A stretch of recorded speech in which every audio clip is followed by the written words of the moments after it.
ਜੀ ਸਾਨੂੰ ਸ਼ਾਮ ਸੁਖਾਲੀ ਮਾਂ ਜੀ ਸੁੱਖ ਨਾਲ ਵਸੋ ਤੇ ਖੇਡ ਕਰ ਅਸੋ। ਇਹ ਸਾਡਾ ਜਿਹੜਾ ਅੱਜ ਦੀ ਸੂਫੀ ਵਿਚਾਰ ਪਰਿਆ ਦੀ 76ਵੀਂ ਗੱਲ ਹੋ ਰਹੀ ਹੈ, ਜਿਹਦਾ ਸਰਨਾਮਾ ਹੈ ਬੁੱਲੇ ਸ਼ਾਹ। ਇਹਦੇ ਵਿੱਚ ਆਪਣੀ ਬੁੱਲੇ ਸ਼ਾਹ 'ਤੇ ਅਸੀਂ ਗੱਲਬਾਤ ਵੀ ਕਰਾਂਗੇ ਤੇ ਇਹਦੇ ਨਾਲ ਜੁੜੀਆਂ ਹੋਈਆਂ ਜਿਹੜੀਆਂ ਰਚਨਾ ਨੇ ਉਹ ਵੀ ਅਸੀਂ ਉਹਨਾਂ ਦੀ ਸਾਂਝ ਪਾਵਾਂਗੇ। ਇਹ ਜਿਹੜਾ ਸਾਡੀ ਸੂਫੀ ਵਿਚਾਰ ਪਰਿਆ ਦੀ ਗੱਲ ਹੋ ਰਹੀ ਹੈ, ਇਹ ਚੜ੍ਹਦੇ ਤੇ ਲਹਿੰਦੇ ਪੰਜਾਬ ਦੀ ਸਾਂਝੀ ਬੈਠਕ ਜਿਹੜੀ ਕਿ ਵੱਖਰੇ ਵੱਖਰੇ ਵਿਸ਼ੇ 'ਤੇ ਇੱਥੇ ਗੱਲਬਾਤ ਹੁੰਦੀ ਹੈ ਤੇ ਆਪਣਾ ਸਾਡਾ ਕਵੀ ਦਰਬਾਰ ਵੀ ਇਸ ਮੰਚ 'ਤੇ ਹੁੰਦਾ ਹੈ। ਤੇ ਅੱਜ ਜਿਹੜਾ ਅਸੀਂ ਪ੍ਰੋਗਰਾਮ ਕਰਨਾ ਹੈ ਬੈਠਕ ਦੇ ਵਿੱਚ ਉਹ ਵੇ ਬੁੱਲੇ ਸ਼ਾਹ। ਬੁੱਲੇ ਸ਼ਾਹ 'ਤੇ ਅਸੀਂ ਗੱਲ ਕਰਾਂਗੇ, ਉਹਦੇ ਨਾਲ ਜੁੜੀਆਂ ਰਚਨਾ ਸ਼ੁਰੂ ਕਰਾਂਗੇ। ਜਿਹੜੇ ਸਾਡੇ ਮਹਿਮਾਨ ਜਿਹੜੇ ਚੜ੍ਹਦੇ ਪੰਜਾਬ ਤੋਂ ਤੇ ਲਹਿੰਦੇ ਪੰਜਾਬ ਤੋਂ ਜੁੜੇ ਨੇ ਉਹ ਕਰਨ ਸਾਡੇ ਜਿਹੜੇ ਚੜ੍ਹਦੇ ਪੰਜਾਬ ਤੋਂ ਸਾਡੇ ਨਾਲ ਸਾਡੇ ਮਹਿਮਾਨ ਸਾਡੇ ਨਾਲ ਜੁੜੇ ਨੇ, ਸਾਡੇ ਵੀਰ ਦਰਸ਼ਨ ਸਿੰਘ ਜੀ ਨੇ ਜਿਹੜੇ ਕਿ ਚੜ੍ਹਦੇ ਪੰਜਾਬ ਤੋਂ ਸਾਡੇ ਨਾਲ ਜੁੜੇ ਨੇ। ਸਾਡੀ ਭੈਣ ਪ੍ਰਵੀਨ ਕੌਰ ਜੀ ਨੇ ਜਿਹੜੇ ਕਿ ਚੜ੍ਹਦੇ ਪੰਜਾਬ ਤੋਂ ਸਾਡੇ ਨਾਲ ਜੁੜੇ ਨੇ। ਸਾਡੇ ਸੂਫੀ ਵਿਚਾਰ ਦੇ ਵਾਈਸ ਚੇਅਰਮੈਨ ਵੀ ਨੇ। ਸਾਡੀ ਭੈਣ ਜਸਪ੍ਰੀਤ ਕੌਰ ਜੀ ਨੇ ਜਿਹੜੇ ਕਿ ਸਾਡੇ ਚੜ੍ਹਦੇ ਪੰਜਾਬ ਤੋਂ ਜੁੜੇ ਨੇ। ਤੇ ਇਹਨਾਂ ਨੂੰ ਮੈਂ ਆਪਣੇ ਮੰਚ ਦੇ ਸਾਨੂੰ ਆਪਣਾ ਜੀ ਆਇਆਂ ਨੂੰ ਕਹਿੰਦਾ ਜੀ ਕਿ ਉਹਨਾਂ ਨੇ ਸਾਡੇ ਮੰਚ ਨਾਲ ਜੁੜੇ ਨੇ ਤੇ ਸਾਡਾ ਉਹਨਾਂ ਨੇ ਮਾਣ ਵਧਾਇਆ ਹੋਵੇ। ਤੇ ਕੁਝ ਸਾਡੇ ਮਹਿਮਾਨ ਹੋਰ ਵੀ ਸਾਡੇ ਨਾਲ ਜੁੜਨੇ ਸਨ, ਲੇਕਿਨ ਕਿਸੇ ਮਸਲੇ ਦੀ ਵਜ੍ਹਾ ਨਹੀਂ ਜੁੜ ਸਕੇ। ਜੋ ਹੀ ਉਹ ਆਪਣਾ ਹੁੰਦਾ ਲਾਈਵ ਹੁੰਦੇ ਨੇ ਸਾਡੇ ਨਾਲ ਜੁੜ ਜਾਂਦੇ ਤੇ ਅਸੀਂ ਇਸ ਤਰ੍ਹਾਂ ਪ੍ਰੋਗਰਾਮ ਜਿਹੜਾ ਆਪਣਾ ਸ਼ੁਰੂ ਕਰਦੇ ਹਾਂ। ਤੇ ਜਿਸ ਤਰ੍ਹਾਂ ਕਿ ਸਾਡੇ ਤੁਹਾਨੂੰ ਦੱਸਿਆ ਕਿ ਸਾਡਾ ਜੋ ਵਿਸ਼ੇ ਹੈ ਉਹ ਬੁੱਲੇ ਸ਼ਾਹ। ਮੈਂ ਆਪਣੇ ਜਿਹੜੇ ਵੀਰ ਸਾਡੇ ਚੜ੍ਹਦੇ ਪੰਜਾਬ ਤੋਂ ਸਾਡੇ ਨਾਲ ਜੁੜੇ ਨੇ ਦਰਸ਼ਨ ਸਿੰਘ ਜੀ, ਉਹਦੇ ਨਾਲ ਤੇ ਬੇਨਤੀ ਕਰਾਂਗਾ, ਉਹਨਾਂ ਨੂੰ ਸੱਦਾ ਲਵਾਂ ਕਿ ਉਹ ਸਾਡੇ ਇਸ ਬੁੱਲੇ ਸ਼ਾਹ ਥੋੜ੍ਹੀ ਜਿਹੀਆਂ ਗੱਲਬਾਤ ਕਰਨ ਤੇ ਜਾਂ ਆਪਣੇ ਅੰਦਰ ਜੁੜੀ ਹੋਈ ਜੀ ਰਚਨਾ ਨੇ ਉਹ ਪੇਸ਼ ਕਰਨੀ ਹੈ ਤੇ ਉਹ ਕਰ ਸਕਦੇ ਨੇ, ਗੱਲਬਾਤ ਕਰ ਸਕਦੇ ਜੀ। ਵੀਰ ਦਰਸ਼ਨ ਸਿੰਘ ਜੀ। ਹਾਂਜੀ ਭੱਟ ਸਾਹਿਬ, ਤੁਹਾਡਾ ਬਹੁਤ ਬਹੁਤ ਧੰਨਵਾਦ, ਸ਼ੁਕਰੀਆ ਕਿ ਮੈਨੂੰ ਸਮਾਂ ਦਿੱਤਾ। ਤੇ ਨਾਲ ਦੀ ਨਾਲ ਸਾਡੇ ਨਾਲ ਜਿਹੜੇ ਹੋਰ ਸਾਥੀ ਜੁੜੇ ਨੇ, ਮੈਡਮ ਸਤਿਕਾਰਯੋਗ ਪ੍ਰਵੀਨ ਕੌਰ ਜੀ, ਮੈਡਮ ਜਸਪ੍ਰੀਤ ਕੌਰ ਜੀ, ਮੈਂ ਇਹਨਾਂ ਨੂੰ ਵੀ ਦੁਆ ਸਲਾਮ ਕਰਦਾ, ਸਤਿ ਸ੍ਰੀ ਅਕਾਲ ਬੁਲਾਉਣਾ। ਤੇ ਨਾਲ ਦੀ ਨਾਲ ਜਿੰਨੇ ਸਾਡੇ ਨਾਲ ਹੋਰ ਸਰੋਤੇ ਜੋ ਵੀ ਇਸ ਪ੍ਰੋਗਰਾਮ ਨੂੰ ਸੁਣ ਰਹੇ ਨੇ ਉਹਨਾਂ ਸਾਰਿਆਂ ਨੂੰ ਵੀ ਸਲਾਮ ਅਲੈਕੁਮ ਕਹਿਣਾ, ਸਤਿ ਸ੍ਰੀ ਅਕਾਲ ਬੁਲਾਉਣਾ। ਤੇ ਅੱਜ ਮੈਂ ਧੰਨਵਾਦੀ ਹਾਂ ਕਿ ਚੜ੍ਹਦੇ ਤੇ ਲਹਿੰਦੇ ਪੰਜਾਬ ਦੀ ਸਾਂਝੀ ਸੂਫੀ ਬੈਠਕ ਦੇ ਵਿੱਚ ਜੋ ਲਗਾਤਾਰ ਭੱਟ ਸਾਹਿਬ ਬੜੇ ਹੀ ਖੂਬਸੂਰਤ ਪ੍ਰੋਗਰਾਮ ਕਰਵਾਉਂਦੇ ਨੇ, ਜਿਨ੍ਹਾਂ ਦੇ ਵਿੱਚ ਸਾਨੂੰ ਸਾਹਿਤ ਦੀਆਂ ਵੱਖ-ਵੱਖ ਵੰਨਗੀਆਂ ਦੇ ਬਾਰੇ ਵਿੱਚ ਖਾਸ ਤੌਰ ਤੇ ਕਵਿਤਾ ਜਾਂ ਮੁਸ਼ਾਇਰੇ ਦੇ ਵਿੱਚ ਆਪਣੀਆਂ ਰਚਨਾਵਾਂ ਪੜ੍ਹਨ ਦਾ ਮੌਕਾ ਮਿਲਦਾ ਹੈ। ਸਾਨੂੰ ਬੜੇ ਜਿਹੜੇ ਦੋਨੋਂ ਪੰਜਾਬਾਂ ਤੋਂ ਵਿਦਵਾਨ ਲੋਕ ਨੇ ਤੇ ਸਾਡੇ ਲੇਖਕ ਲੋਕ ਨੇ, ਉਹਨਾਂ ਦੀ ਦਰਸ਼ਨ ਮੇਲਾ ਕਰਨ ਦਾ ਤੇ ਉਹਨਾਂ ਦੀ ਰਚਨਾਵਾਂ ਸੁਣਨ ਦਾ ਮੌਕਾ ਮਿਲਦਾ ਹੈ। ਤੇ ਮੈਨੂੰ ਵੀ ਪਹਿਲਾਂ 2-3 ਵਾਰ ਇਸ ਪ੍ਰੋਗਰਾਮ ਦੇ ਵਿੱਚ ਆਪਣੀ ਗੱਲਬਾਤ ਰੱਖਣ ਦਾ ਮੌਕਾ ਮਿਲਿਆ ਹੈ। ਤੇ ਅੱਜ ਵਿਸ਼ੇਸ਼ ਤੌਰ ਤੇ ਮੈਂ ਸ਼ੁਕਰੀਆ ਅਦਾ ਕਰਦਾ ਕਿ ਇਸ ਪ੍ਰੋਗਰਾਮ ਦੇ ਵਿੱਚ ਮੈਨੂੰ ਆਪਣੇ ਵੱਲੋਂ ਅੱਜ ਦੇ ਜਿਹੜਾ ਪ੍ਰੋਗਰਾਮ ਦਾ ਵਿਸ਼ਾ ਹੈਗਾ ਬੁੱਲੇ ਸ਼ਾਹ ਜੀ ਦੇ ਬਾਰੇ ਵਿੱਚ ਗੱਲਬਾਤ ਕਰਨ ਦੇ ਲਈ ਅੱਜ ਅਸੀਂ ਇਹ ਪ੍ਰੋਗਰਾਮ ਭੱਟ ਸਾਹਿਬ ਨੇ ਰੱਖਿਆ। ਬੜੀ ਖੁਸ਼ੀ ਹੁੰਦੀ ਹੈ ਕਿ ਦੋਨੋਂ ਹੀ ਪੰਜਾਬ, ਖਾਸ ਤੌਰ ਤੇ ਜਿੰਨੇ ਵੀ ਪੰਜਾਬੀ ਲੋਕ ਪੂਰੇ ਸੰਸਾਰ ਦੇ ਵਿੱਚ ਰਹਿੰਦੇ ਨੇ, ਉਹ ਪੰਜਾਬੀਅਤ ਨੂੰ ਪਿਆਰ ਕਰਦੇ ਨੇ। ਪੰਜਾਬੀ ਮਾਂ ਬੋਲੀ ਭਾਸ਼ਾ ਦੇ ਨਾਲ ਬੜਾ ਨਿੱਘ ਮਿਲਦਾ ਹੈ। ਤੇ ਖਾਸ ਤੌਰ ਦੇ ਉੱਤੇ ਜਦੋਂ ਅਸੀਂ ਲੇਖਕ ਲੋਕ ਆਪੋ ਆਪਣੀਆਂ ਰਚਨਾਵਾਂ ਜਾਂ ਅਸੀਂ ਕਿਸੇ ਮਹਾਨ ਵਿਦਵਾਨਾਂ ਦੀਆਂ ਰਚੀਆਂ ਹੋਈਆਂ ਰਚਨਾਵਾਂ ਨੇ ਉਹਨਾਂ ਦੇ ਉੱਤੇ ਕੋਈ ਚਰਚਾ ਕਰਦੇ ਹਾਂ, ਉਦੋਂ ਸਾਨੂੰ ਹੋਰ ਵੀ ਜ਼ਿਆਦਾ ਖੁਸ਼ੀ ਹੁੰਦੀ ਹੈਗੀ। ਤੇ ਅੱਜ ਦਾ ਜੋ ਵਿਸ਼ਾ ਰੱਖਿਆ ਗਿਆ ਭੱਟ ਸਾਹਿਬ ਨੇ ਬੜਾ ਹੀ ਸੋਚ ਸਮਝ ਕੇ ਤੇ ਸਾਰਿਆਂ ਦਾ ਹੀ ਪਸੰਦੀਦਾ ਵਿਸ਼ਾ ਹੈਗਾ ਸਾਡੇ ਮਹਾਨ ਸੂਫੀ ਕਵੀ ਹੋਏ ਨੇ ਬੁੱਲੇ ਸ਼ਾਹ ਜੀ, ਉਹਨਾਂ ਦੇ ਬਾਰੇ ਵਿੱਚ ਗੱਲਬਾਤ ਕਰਨ ਦੇ ਲਈ ਮੌਕਾ ਦਿੱਤਾ ਗਿਆ। ਮੈਂ ਕਵਿਤਾ ਬਹੁਤ ਘੱਟ ਲਿਖਦਾ ਤੇ ਬੇਸਿਕਲੀ ਮੈਂ ਮਿੰਨੀ ਕਹਾਣੀਕਾਰ ਹਾਂ, ਵਾਰਤਕ ਦੇ ਖੇਤਰ ਦੇ ਵਿੱਚ ਕੰਮ ਕਰਦਾ। ਤੇ ਪਿੱਛੇ ਜੇ ਰੂਹ ਦੀਆਂ ਕੰਧਾਂ ਜਿਹੜੀ ਮੇਰਾ ਮਿੰਨੀ ਕਹਾਣੀ ਸੰਗ੍ਰਹਿ ਹੈ ਉਹ ਛਪ ਕੇ ਹੁਣ ਪਾਠਕਾਂ ਦੇ ਹੱਥਾਂ ਦੇ ਵਿੱਚ ਹੈ। ਤੇ ਉਸ ਦੇ ਵਿੱਚੋਂ ਮੇਰੀਆਂ 2 ਮਿੰਨੀ ਕਹਾਣੀਆਂ ਜਿਹੜੀਆਂ ਹੈਗੀਆਂ ਨੇ ਉਹ ਦਿੱਲੀ ਯੂਨੀਵਰਸਿਟੀ ਦੇ BA ਪਾਰਟ 3 ਦੇ ਸਿਲੇਬਸ ਦੇ ਵਿੱਚ ਚੁਣੀਆਂ ਗਈਆਂ ਨੇ। ਤੇ 2 ਜਿਹੜੀਆਂ ਮਿੰਨੀ ਕਹਾਣੀਆਂ ਨੇ ਉਹ ਕੁਰੂਕਸ਼ੇਤਰਾ ਯੂਨੀਵਰਸਿਟੀ ਦੇ ਸਿਲੇਬਸ ਦੇ ਵਿੱਚ MA ਪਾਰਟ 1 ਦੇ ਸਿਲੇਬਸ ਦੇ ਵਿੱਚ ਲਈਆਂ ਗਈਆਂ ਨੇਗੀਆਂ। ਇਹ ਮੈਂ ਸਾਰੇ ਪਾਠਕਾਂ ਦੇ ਨਾਲ ਤੇ ਸੱਜਣਾਂ ਦੇ ਨਾਲ ਆਪਣੀ ਖੁਸ਼ੀ ਜਿਹੜੀ ਹੈਗੀ ਆ ਉਹ ਸਾਂਝੀ ਕਰਦਾ। ਤੇ ਹੁਣ ਮੈਂ ਅੱਜ ਦੇ ਵਿਸ਼ੇ ਦੇ ਉੱਤੇ ਆਉਣਾ ਕਿ ਜਿਸ ਦੇ ਬਾਰੇ ਵਿੱਚ ਅਸੀਂ ਨੇ ਤਫਸੀਲ ਦੇ ਨਾਲ ਸਾਰਿਆਂ ਨੇ ਗੱਲਬਾਤ ਕਰਨੀ ਹੈ ਤੇ ਖਾਸ ਤੌਰ ਤੇ ਸਰੋਤਿਆਂ ਦੇ ਨਾਲ ਸਾਂਝ ਪਾਉਣੀ ਹੈ।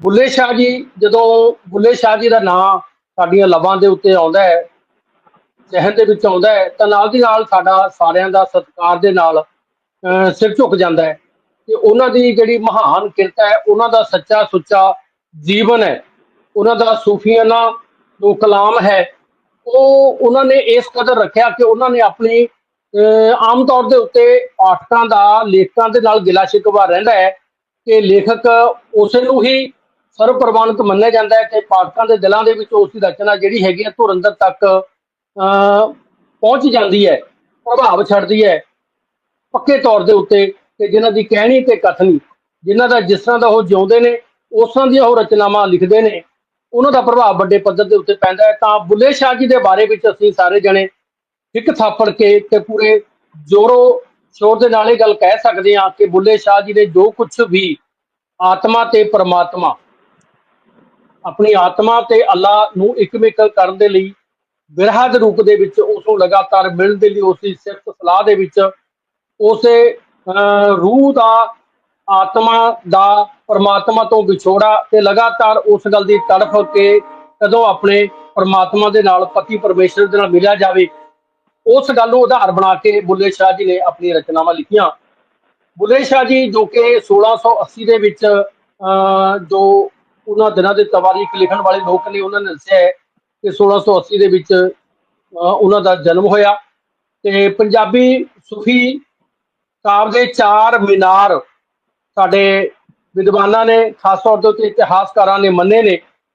ਉਹਨਾਂ ਦੇ ਵਿੱਚ ਬਾਬਾ ਫਰੀਦ ਜੀ, ਸ਼ਾਹ ਹੁਸੈਨ ਜੀ, ਸੁਲਤਾਨ ਬਾਹੂ ਜੀ ਤੇ ਬੁੱਲੇ ਸ਼ਾਹ ਜੀ, ਇਹ ਚਾਰੇ ਜਿਹੜੇ ਮੀਨਾਰ ਨੇ, ਇਹਨਾਂ ਮੀਨਾਰਾਂ ਦੇ ਵਿੱਚੋਂ ਇੱਕ ਮੀਨਾਰ ਸਾਡੇ ਬਹੁਤ ਹੀ ਸਤਿਕਾਰਯੋਗ ਬੁੱਲੇ ਸ਼ਾਹ ਜੀ ਦਾ ਨਾਮ ਹੈਗਾ।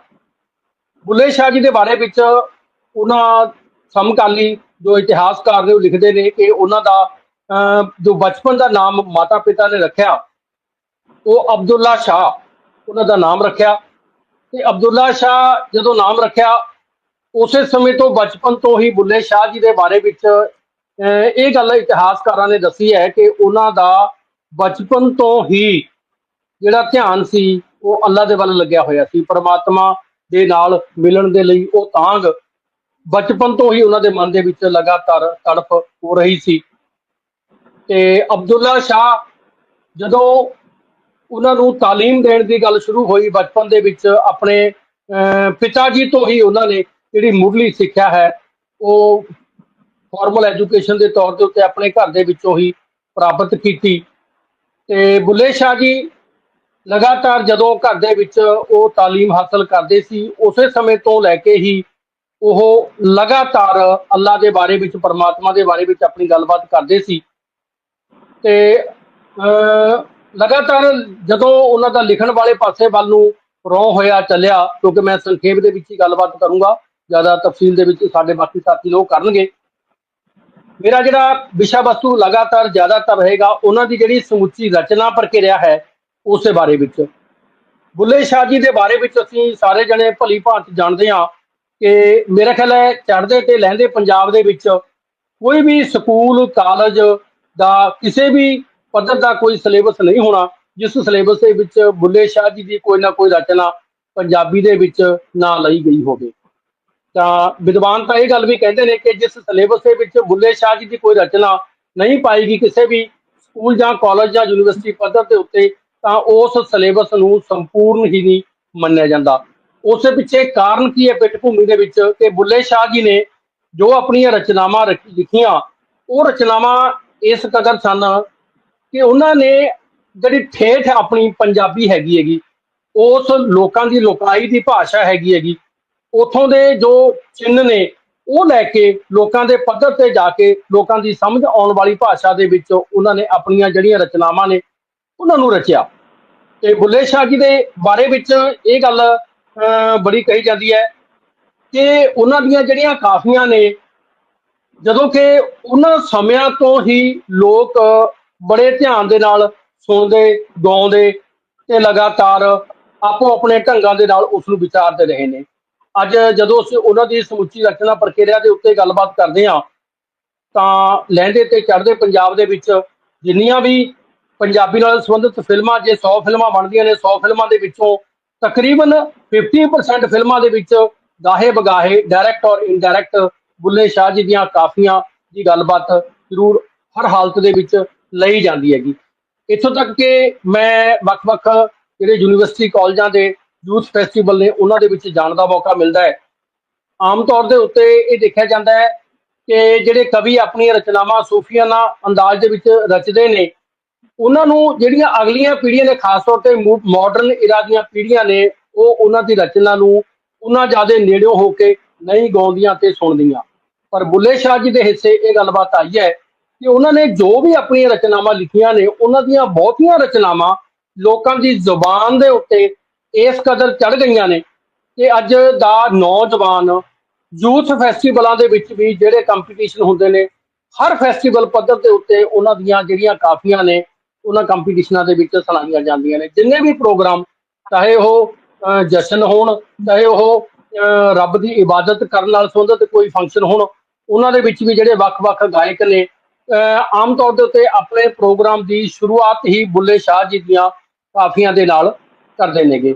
ਜਿੱਥੋਂ ਤੱਕ ਅਸੀਂ ਬੁੱਲੇ ਸ਼ਾਹ ਜੀ ਦੀ ਸਮੁੱਚੀ ਰਚਨਾ ਪ੍ਰਕਿਰਿਆ ਦੇ ਬਾਰੇ ਵਿੱਚ ਗੱਲਬਾਤ ਜਦੋਂ ਅਸੀਂ ਕਰਦੇ ਹਾਂ ਤਾਂ ਉਦੋਂ ਸਾਨੂੰ ਇਹ ਗੱਲ ਦੇਖਣ ਨੂੰ ਮਿਲਦੀ ਹੈ ਕਿ ਉਹਨਾਂ ਨੇ ਕੁੱਲ ਮਿਲਾ ਕੇ ਜਿਹੜੀਆਂ ਆਪਣੀਆਂ ਰਚਨਾਵਾਂ ਰਚੀਆਂ, ਉਹਨਾਂ ਦੇ ਵਿੱਚ ਕਾਫੀਆਂ ਦੇ ਨਾਲ ਨਾਲ ਉਹਨਾਂ ਨੇ ਹੋਰ ਕੀ ਕੁਛ ਰਚਿਆ ਹੈਗਾ, ਇਸੇ ਬਾਰੇ ਵਿੱਚ ਵੀ ਜਦੋਂ ਅਸੀਂ ਧਿਆਨ ਮਾਰਦੇ ਹਾਂ ਤਾਂ ਸਾਨੂੰ ਇੱਕ ਰਾਗਨੀ, ਹਰਿਆਣੇ ਦੇ ਵਿੱਚ ਸਾਡੇ ਸਟੇਟ ਹੈ ਗੁਆਂਢੀ, ਉਸ ਦੇ ਵਿੱਚੋਂ ਰਾਗਨੀ ਦੇ ਨਾਂ ਨਾਲ ਗਾਉਂਦੇ ਨੇ। ਰਾਗਨੀ ਦਾ ਮਤਲਬ ਹੈਗਾ ਇੱਕ ਸੰਪੂਰਨ ਰਾਗ ਦੇ ਤੌਰ ਦੇ ਉੱਤੇ ਤਾਂ ਨਹੀਂ ਲਿਆ ਜਾਂਦਾ, ਉਸਨੂੰ ਇੱਕ ਅਧੂਰੇ ਰਾਗ ਦੇ ਤੌਰ ਦੇ ਉੱਤੇ ਲਿਆ ਜਾਂਦਾ ਹੈ। ਉਸੇ ਤਰ੍ਹਾਂ ਹੀ ਬੁੱਲੇ ਸ਼ਾਹ ਜੀ ਨੇ ਜੋ ਕਾਫੀਆਂ ਲਿਖੀਆਂ ਨੇ, ਜੋ ਆਪਣੀ ਰਚਨਾ ਲਿਖੀ ਹੈ, ਉਹ ਰਚਨਾ ਦੇ ਵਿੱਚ ਲੈਅਬੱਧ, ਉਹ ਰਚਨਾ ਦੇ ਵਿੱਚ ਤੁਕਾਂਤ ਮੇਲ, ਉਸ ਰਚਨਾ ਦੇ ਵਿੱਚ ਗਾਉਂਦਿਆਂ ਹੋਇਆ ਜਿਹੜਾ ਸੰਗੀਤ ਹੈਗਾ ਇਸ ਕਦਰ ਪਰੋਇਆ ਹੋਇਆ ਹੈ ਕਿ ਉੱਥੋਂ ਦੀ ਉਹਨਾਂ ਦੀ ਛੰਦਾਬੰਦੀ ਤੇ ਉਹਨਾਂ ਦੀ ਜਿਹੜੀ ਲੈਅ ਹੈ ਉਹ ਜ਼ੁਬਾਨ ਦੇ ਉੱਤੇ ਇਸ ਕਦਰ ਚੜ੍ਹ ਜਾਂਦੀ ਹੈਗੀ।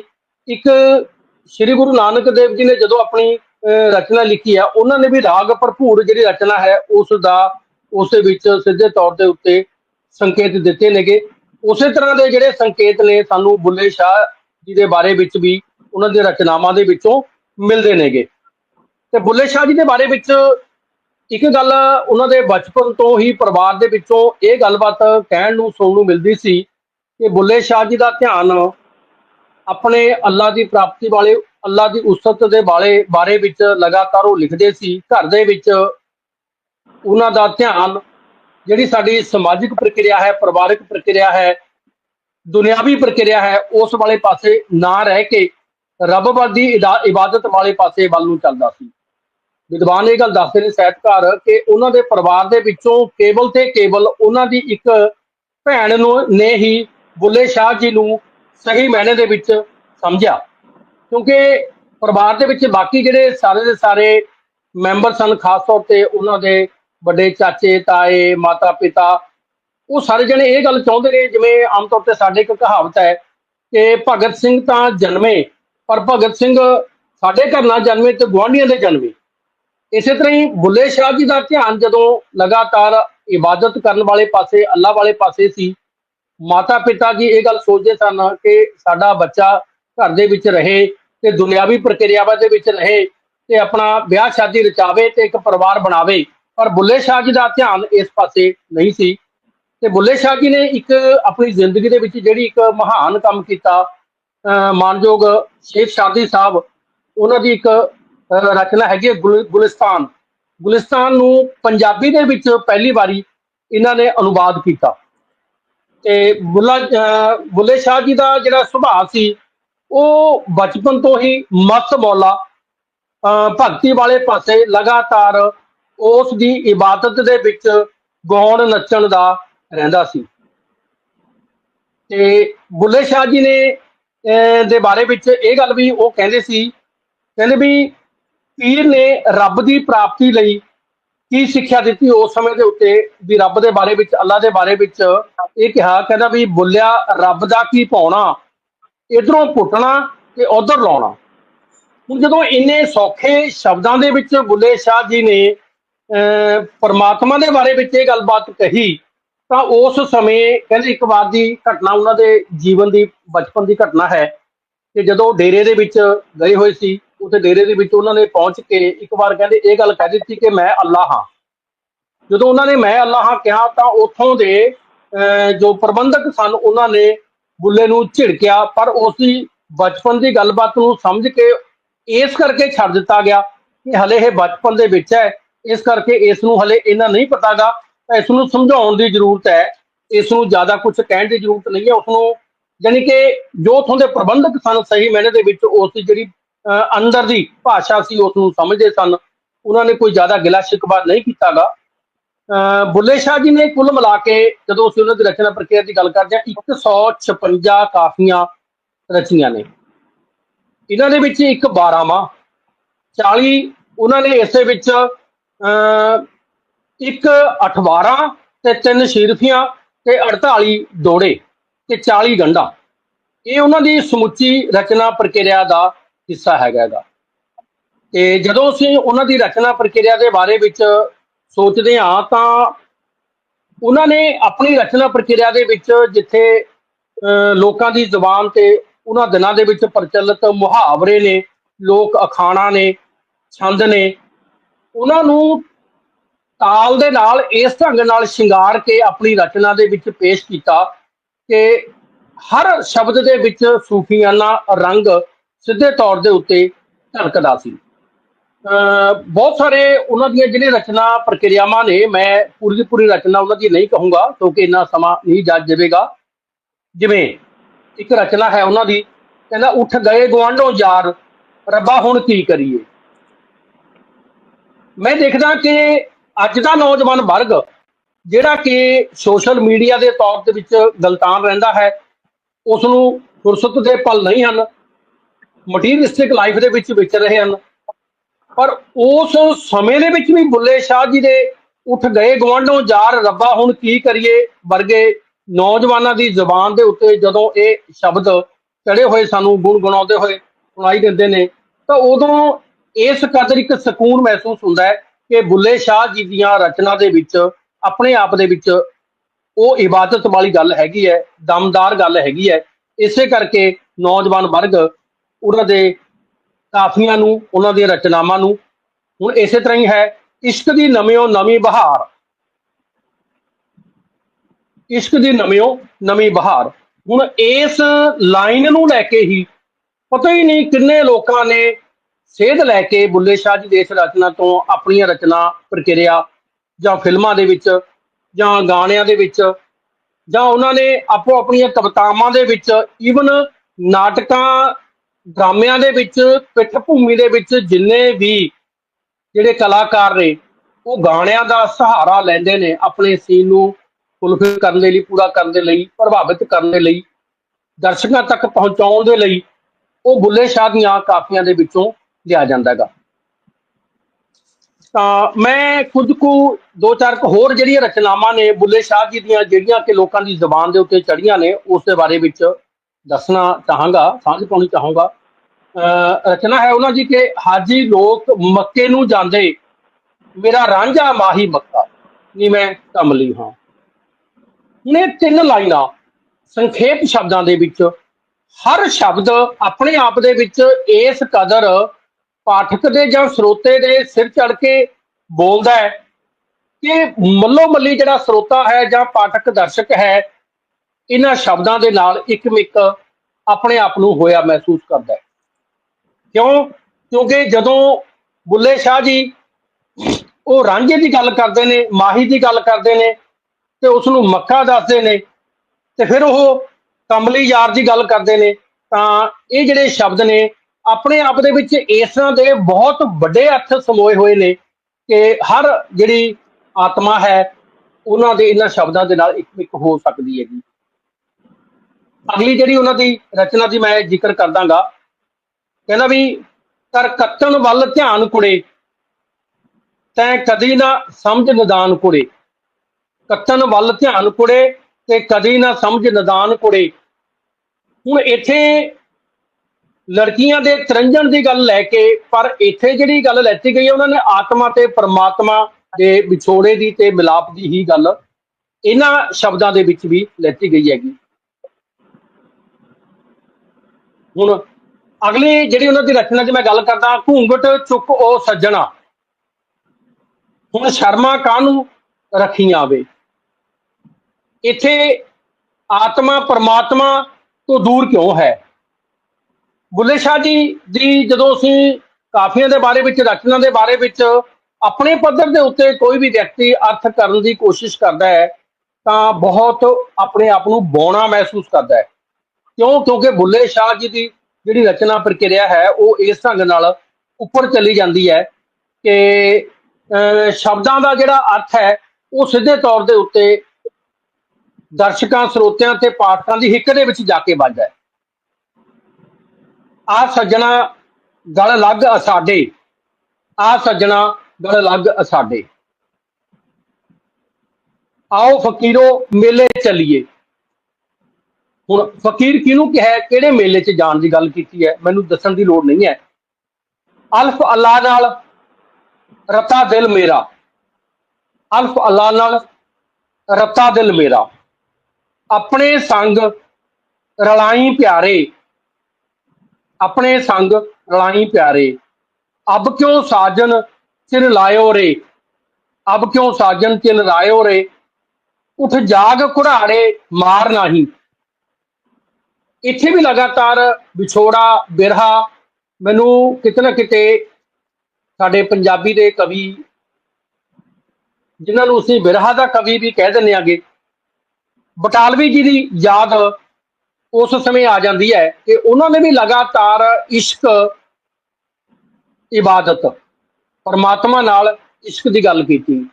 ਗੁਰਦਾਸ ਮਾਨ ਜੀ ਦੇ ਵੀ ਬਹੁਤ ਸਾਰੇ ਜਿਹੜੇ ਗਾਣੇ ਨੇ, ਉਹਨਾਂ ਗਾਣਿਆਂ ਦੇ ਵਿੱਚ ਜਦੋਂ ਇਸ਼ਕ ਇਬਾਦਤ ਦੀ ਗੱਲ ਕਰਦੇ ਨੇ, ਇਸ਼ਕ ਦੇ ਗਿਰਦੇ ਦੀ ਗੱਲ ਕਰਦੇ ਨੇ, ਤਾਂ ਬੁੱਲੇ ਸ਼ਾਹ ਜੀ ਦੀਆਂ ਰਚਨਾਵਾਂ ਦੇ ਵਿੱਚੋਂ ਬਹੁਤੇ ਸ਼ਬਦ ਉਹਨਾਂ ਨੇ ਲੈ ਕੇ ਆਪਣੀ ਰਚਨਾ ਪ੍ਰਕਿਰਿਆ ਨੂੰ, ਆਪਣੀ ਜ਼ਿੰਦਗੀ ਨੂੰ ਇਸ ਕਦਰ ਉੱਚਾ ਉਠਾਇਆ ਹੈ ਕਿ ਬੁੱਲੇ ਸ਼ਾਹ ਜੀ ਦੇ ਕਾਫੀਆਂ ਦੇ ਵਿੱਚੋਂ, ਰਚਨਾਵਾਂ ਦੇ ਵਿੱਚੋਂ ਲਏ ਹੋਏ ਸ਼ਬਦਾਂ ਤੋਂ ਬਿਨਾਂ ਜੋ ਕਿ ਸਮਝ ਮੇਰੇ ਮੁਤਾਬਕ ਉਹ ਸੰਪੂਰਨ ਨਹੀਂ ਹੋ ਸਕਦਾ ਸੀ। ਉਠ ਜਾਗ ਘੁੜਾੜੇ ਮਾਰ ਨਹੀਂ, ਉਲਟੇ ਹੋਰ ਜ਼ਮਾਨੇ ਆਏ, ਆ ਮਿਲ ਯਾਰ ਸਾਰ ਲੈ ਮੇਰੀ, ਆ ਮਿਲ ਯਾਰ ਸਾਰ ਲੈ ਮੇਰੀ, ਇੰਜ ਨਿਹੋਂ ਦੀ ਉਲਟੀ ਚਾਲ। ਹੁਣ ਜਦੋਂ ਇਸ਼ਕ ਦੀ ਗੱਲ ਕਰਦੇ, ਇਸ਼ਕ ਆਸਾਨ ਨਾਲ ਕੇਹੀ ਕੀਤੀ, ਲੋਕ ਮਰੇਂਦੇ ਤਾਨੇ।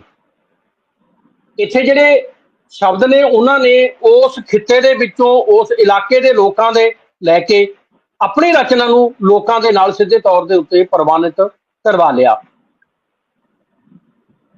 ਹੁਣ ਇੱਕ ਰਾਂਝਾ ਮੈਨੂੰ ਲੋੜੀ ਦਾ, ਬਾਰ-ਬਾਰ ਉਹਨਾਂ ਨੇ ਰਾਂਝਾ ਸ਼ਬਦ, ਬਾਰ-ਬਾਰ ਉਹਨਾਂ ਨੇ ਅੱਲਾ ਸ਼ਬਦ, ਇਨਾਇਤ ਸ਼ਬਦ ਆਪਣੀਆਂ ਕਾਫੀਆਂ ਦੇ ਵਿੱਚ ਵਰਤਿਆ। ਸਭ ਇੱਕੋ ਰੰਗ ਕਪਾਹੀ ਦਾ, ਸਭ ਇੱਕੋ ਰੰਗ ਕਪਾਹੀ ਦਾ, ਸਾਡੇ ਵੱਲ ਮੁਖੜਾ ਮੋੜਵੇ ਪਿਆਰਿਆ, ਮੋੜਵੇ ਪਿਆਰਿਆ, ਸਾਡੇ ਵੱਲ ਮੁਖੜਾ ਮੋੜਵੇ ਪਿਆਰਿਆ। ਹੁਣ ਮੈਨੂੰ ਕੌਣ ਪਛਾਣੇ, ਹੁਣ ਮੈਂ ਹੋ ਗਈ ਨਹੀਂ ਕੁਝ ਹੋਰ, ਸਾਡੇ ਵੱਲ ਮੁਖੜਾ ਮੋੜਵੇ ਪਿਆਰਿਆ, ਸਾਡੇ ਵੱਲ ਮੁਖੜਾ ਮੋੜ। ਕਦੀ ਮੋੜ ਮੁਹਾਰਾਂ ਢੋਲਿਆ,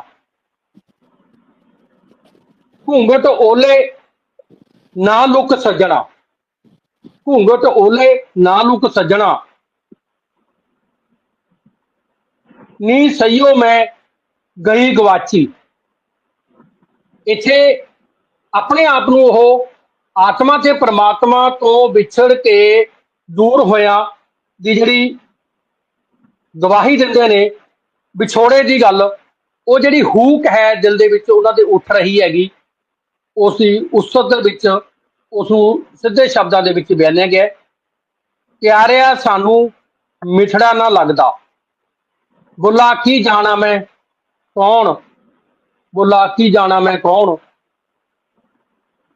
ਚੜ੍ਹਦੇ ਪੰਜਾਬ ਦੇ ਵਿੱਚ ਇਹ ਗਾਣਾ ਕਿੰਨੇ ਹੀ ਕੰਪੀਟੀਸ਼ਨਾਂ ਦੇ ਵਿੱਚ ਉਹਨਾਂ ਦੀ ਜਿਹੜੀ ਇਹ ਰਚਨਾ ਹੈਗੀ ਕਿੰਨੇ ਲੋਕਾਂ ਨੇ ਗਾਈ ਹੋਏਗੀ। ਮੇਰੇ ਖਿਆਲ ਹੈ ਇਸ ਦੀ ਜਿਹੜੀ ਗਿਣਤੀ ਮਿਣਤੀ ਕਿਸੇ ਵੀ ਕੀਮਤ ਦੇ ਉੱਤੇ ਕਰਨੀ ਅਸੰਭਵ ਹੈਗੀ।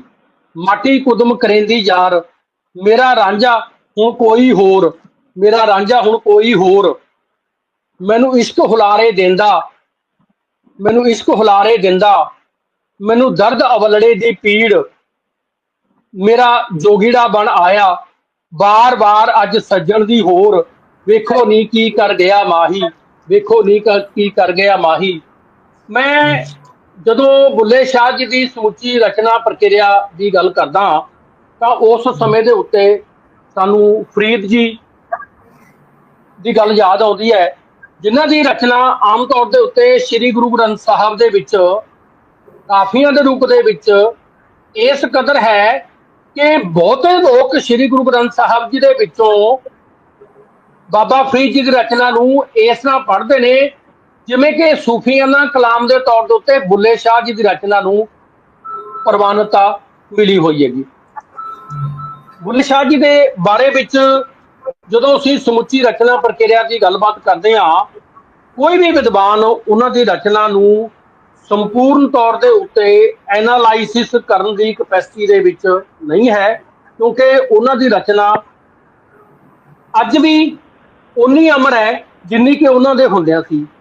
ਮੈਂ ਇਹ ਸਮਝਦਾ ਵੀ ਭਾਵੇਂ ਇਹ ਗੱਲ ਕਹਿ ਦਿੱਤੀ ਜਾਂਦੀ ਹੈ ਕਿ ਬੁੱਲੇ ਸ਼ਾਹ ਜੀ ਇਸ ਧਰਤੀ ਤੋਂ ਚਲੇ ਗਏ, ਸਰੀਰਕ ਤੌਰ ਤੇ ਚਲੇ ਗਏ, ਪਰ ਉਹਨਾਂ ਦੀ ਜਿਹੜੀ ਰਚਨਾ ਹੈਗੀ ਉਹਨਾਂ ਦੇ ਜਿਹੜੇ ਸ਼ਬਦ ਨੇ ਅੱਜ ਵੀ ਜਿੱਥੇ ਜਿੱਥੇ ਵੀ ਪੰਜਾਬੀ, ਈਵਨ ਪੰਜਾਬੀ ਨੂੰ ਸਮਝਣ ਵਾਲੇ ਹੋਰ ਭਾਸ਼ਾਵਾਂ ਵਾਲੇ ਲੋਕ ਬੈਠੇ ਨੇ, ਉਹ ਸਾਰੇ ਜਿਹੜੇ ਲੋਕ ਨੇ ਉਹ ਬੁੱਲੇ ਸ਼ਾਹ ਜੀ ਦੀ ਰਚਨਾ ਨੂੰ ਅਮਰ ਮੰਨਦਿਆਂ ਹੋਇਆਂ ਲੋਕਾਂ ਦੇ ਦਿਲਾਂ ਦੇ ਵਿੱਚ ਉਹਨਾਂ ਦੇ ਜਿਹੜੇ ਸ਼ਬਦ ਨੇ, ਕਾਫੀਆਂ ਨੇ, ਉਹ ਰਾਜ ਕਰ ਰਹੀਆਂ ਨੇ। ਉਹਦੇ ਪਿੱਛੇ ਕਾਰਨ ਕੀ ਨੇ ਕਿ ਉਹਨਾਂ ਦੀ ਜਿਹੜੀ ਸਮੁੱਚੀ ਰਚਨਾ ਹੈ ਉਹ ਆਤਮਾ ਤੇ ਪਰਮਾਤਮਾ ਦੇ ਸੁਮੇਲ ਤੇ ਵਿਛੜੀ ਰੂਹ ਦੀ ਪਰਮਾਤਮਾ ਦੇ ਨਾਲ ਇੱਕ ਅਰਜ਼ੋਈ, ਉਹ ਲਗਾਤਾਰ ਜਦੋਂ ਤੋਂ ਇਸ ਧਰਤੀ ਦੇ ਉੱਤੇ ਆਤਮਾ ਤੇ ਪਰਮਾਤਮਾ, ਅੱਲਾ ਤੇ ਮਨੁੱਖ ਦੀ ਗੱਲਬਾਤ ਰਹੇਗੀ, ਉਦੋਂ ਤੱਕ ਬੁੱਲੇ ਸ਼ਾਹ ਜੀ ਦੀਆਂ ਰਚਨਾਵਾਂ ਲਗਾਤਾਰ ਸਰੋਤਿਆਂ ਦੇ ਵਿੱਚ, ਮਨੁੱਖ ਦੇ ਵਿੱਚ ਇੱਕ ਰਹਿਬਰੀ ਦੀ ਤਰ੍ਹਾਂ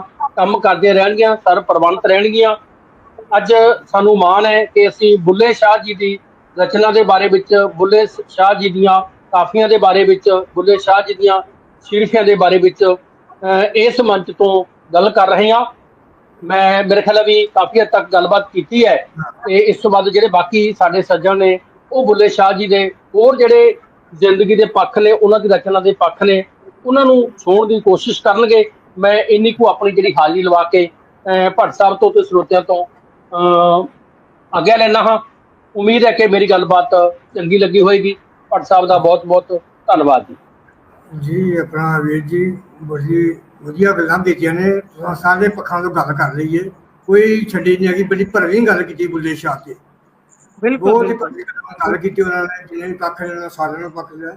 ਥੋੜੀ ਜਿਹੀ ਮੈਂ ਗੱਲ ਤੁਹਾਡੀ ਗੱਲ ਨੂੰ ਦੱਸਣਾ ਵਾ। ਬੁੱਲੇ ਸ਼ਾਹ ਜਿਹੜੇ ਔਰੰਗਜ਼ੇਬ ਦੇ ਜ਼ਮਾਨੇ 'ਚ ਪੈਦਾ ਹੋਏ ਸਨ, ਇਹ ਕਸੂਰ ਦੇ ਵਿੱਚ ਪੈਦਾ ਹੋਏ ਸਨ।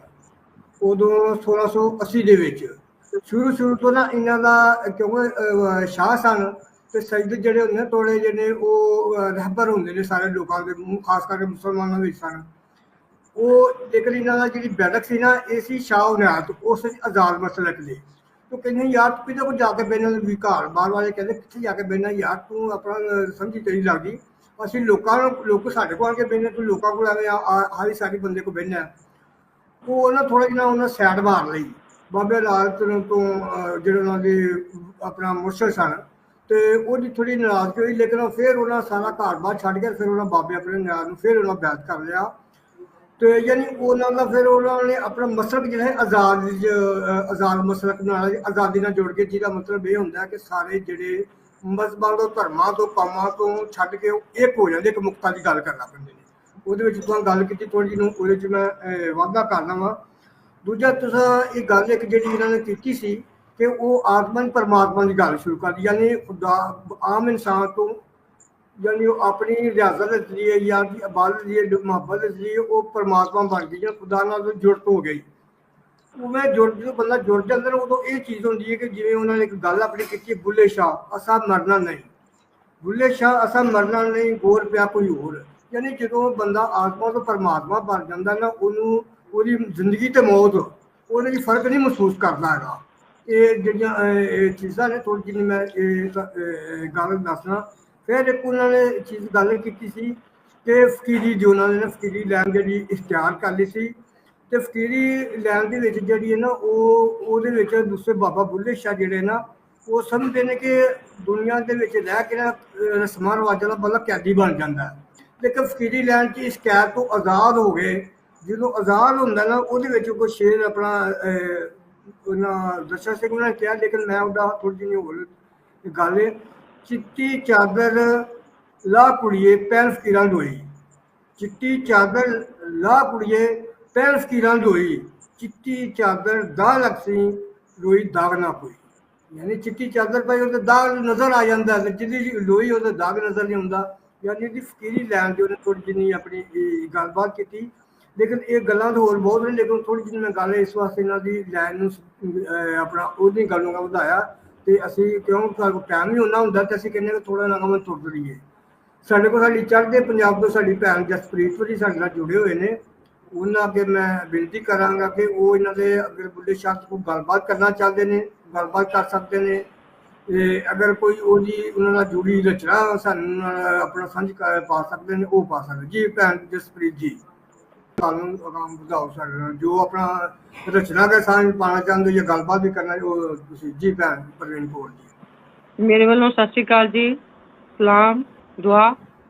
ਤੇ ਸਰ ਨੇ ਬਹੁਤ ਵਧੀਆ ਤਰੀਕੇ ਦੇ ਨਾਲ, ਬਹੁਤ ਹੀ ਵਧੀਆ ਤਰੀਕੇ ਦੇ ਨਾਲ, ਜਿਹਦੇ ਨਾਲ ਕਹਿ ਸਕਦੇ ਕਿ ਸਾਡੀ ਵੀ ਜਾਣਕਾਰੀ 'ਚ ਕਾਫੀ ਵਾਧਾ ਹੋਇਆ। ਤੇ ਬਹੁਤ ਸਾਰੀਆਂ ਗੱਲਾਂ ਬਾਬਾ ਬੁੱਲੇ ਸ਼ਾਹ ਜੀ ਬਾਰੇ ਕਹੀਆਂ ਨੇ, ਬੜਾ ਗਿਆਨ ਜਿਹੜਾ ਉਹ ਉਹਨਾਂ ਨੇ ਦਿੱਤਾ ਹੈ। ਹੁਣ ਜਸਪ੍ਰੀਤ ਭੈਣ, ਅਗਰ ਤੁਸੀਂ ਪਹਿਲਾਂ ਆਉਣਾ ਚਾਹੁੰਦੇ ਜੀ ਤਾਂ ਆ ਜਾਓ ਪਲੀਜ਼। ਹਾਂਜੀ, ਸਤਿ ਸ਼੍ਰੀ ਅਕਾਲ ਜੀ। ਸਤਿ ਸ਼੍ਰੀ ਅਕਾਲ, ਆ ਜਾਓ ਆ ਜਾਓ ਆ ਜਾਓ। ਮਾਫੀ ਚਾਹੁੰਦੀ ਹਾਂ, ਇੱਕ ਤਾਂ ਹਾਂਜੀ ਮੈਂ ਨਾ ਘਰੋਂ ਬਾਹਰ ਸੀਗੀ ਤੇ ਬੇਟੇ ਦੀ ਥੋੜੀ ਤਬੀਅਤ ਠੀਕ ਨਹੀਂ ਸੀ ਚੱਲਦੀ, ਉਹਦੇ ਕਰਕੇ ਥੋੜੀ ਜਿਹੀ ਡਿਸਟਰਬ ਹੋ ਰਹੀ ਹੈ ਤੈਨੂੰ। ਤੇ ਮੈਂ ਨਾ ਤੁਹਾਨੂੰ ਆਪਦੀ ਬੁੱਲੇ ਸ਼ਾਹ ਤੇ ਅੱਜ ਹੀ ਲਿਖੀ ਹੈ ਇੱਕ ਰਚਨਾ ਤੁਹਾਡੇ ਅੱਗੇ ਪੇਸ਼ ਕਰਦੀ। ਉਮੀਦ ਹੈ ਤੁਹਾਨੂੰ। ਇਰਸ਼ਾਦ ਇਰਸ਼ਾਦ। ਹਾਂਜੀ ਹਾਂਜੀ। ਬੁੱਲਾ ਕਹੇ ਸੁਣੋ ਜੱਗ ਸਾਰੇ, ਬੁੱਲਾ ਕਹੇ ਸੁਣੋ ਜੱਗ ਸਾਰੇ, ਪਿਆਰ ਹੀ ਰਾਹ ਹੈ ਸੱਚੇ ਹੋ ਮੇਰੇ ਪਿਆਰੇ, ਨਾ ਮੰਦਰ ਨਾ ਕੋਈ ਮਸੀਤ। ਇੱਕ ਰਚਨਾ ਜੋ ਮੈਂ ਲਿਖੀ ਸੀ, ਜਿਹੜੀ ਕਿ ਮੈਂ ਸ਼ਾਇਦ ਮੇਰੀ ਬੁੱਕ ਦਾ ਪਹਿਲੀ ਬੁੱਕ ਦਾ ਨਾਮ ਹੀ ਇਹੀ ਹੁੰਦਾ, ਨਾ ਰੌਲਾ ਪਾ, ਬਟ ਕਿਸੇ ਕਾਰਨ ਕਰਕੇ ਜਿਹੜਾ ਨਾ ਉਹ ਮੈਂ ਇਹਨੂੰ ਨਾਮ ਚੇਂਜ ਕਰਨਾ ਪਿਆ। ਬਟ ਮੈਨੂੰ ਕਹਿ ਦਿੱਤਾ ਗਿਆ ਕਿ ਨਹੀਂ ਜੀ ਇਹ ਇੰਨਾ ਵਧੀਆ ਨਾਂ ਨਹੀਂ ਹੈਗਾ, ਤੇ ਫਿਰ ਮੈਂ ਉਹ ਰਚਨਾ ਲਿਖੀ ਸੀ, ਨਾ ਰੌਲਾ ਪਾ, ਕਿਉਂਕਿ ਬਾਬਾ ਬੁੱਲੇ ਸ਼ਾਹ ਜੀ ਬਾਰੇ ਸਾਰੇ ਅਸੀਂ ਜਾਣਦੇ ਹਾਂ। ਸੋ ਮੈਂ ਸਭ ਤੋਂ ਪਹਿਲਾਂ ਆਪਣੀ ਰਚਨਾ ਜਿਹੜੀ ਹੈ ਉਹਦੀ ਹਾਜ਼ਰੀ ਤੁਹਾਡੇ ਨਾਲ ਲਗਵਾਉਣੀ ਆ। ਬੁੱਲੇ ਸ਼ਾਹ ਨਾ ਰੌਲਾ ਪਾ, ਬੁੱਲੇ ਸ਼ਾਹ ਨਾ ਰੌਲਾ ਪਾ, ਯਾਰ ਮਨਾ ਭਾਵੇਂ ਨੱਚ ਕੇ ਮਨਾ, ਛੱਡ ਦੁਨੀਆ ਦੇ ਰੌਲੇ ਗੋਲੇ, ਛੱਡ ਦੁਨੀਆ ਦੇ ਰੌਲੇ ਗੋਲੇ, ਆਪਣੀ ਕਿਰਤ ਆਪ ਕਮਾ, ਬੁੱਲੇ ਸ਼ਾਹ ਨਾ ਰੌਲਾ ਪਾ। ਤੂੰ ਵੀ ਝੂਠਾ ਤੇ ਮੈਂ ਵੀ ਝੂਠੀ, ਤੂੰ ਵੀ ਝੂਠਾ, ਸ਼ੁਕਰੀਆ ਜੀ, ਤੇ ਮੈਂ ਵੀ ਝੂਠੀ, ਨਾ ਉੱਤੋਂ ਉੱਤੋਂ ਲਾ ਦੇ ਲਾ, ਸੱਧਰਾਂ ਦੇ ਫੁੱਲ ਖਿੜਨ ਤਾਂ ਦੇ, ਸੱਧਰਾਂ ਦੇ ਫੁੱਲ ਖਿੜਨ ਤਾਂ ਦੇ, ਪਹਿਲਾਂ ਹੀ ਨਾ ਅੱਗ ਲਗਾ, ਬੁੱਲੇ ਸ਼ਾਹ ਨਾ ਰੌਲਾ ਪਾ, ਯਾਰ ਮਨਾ ਭਾਵੇਂ ਨੱਚ ਕੇ ਮਨਾ।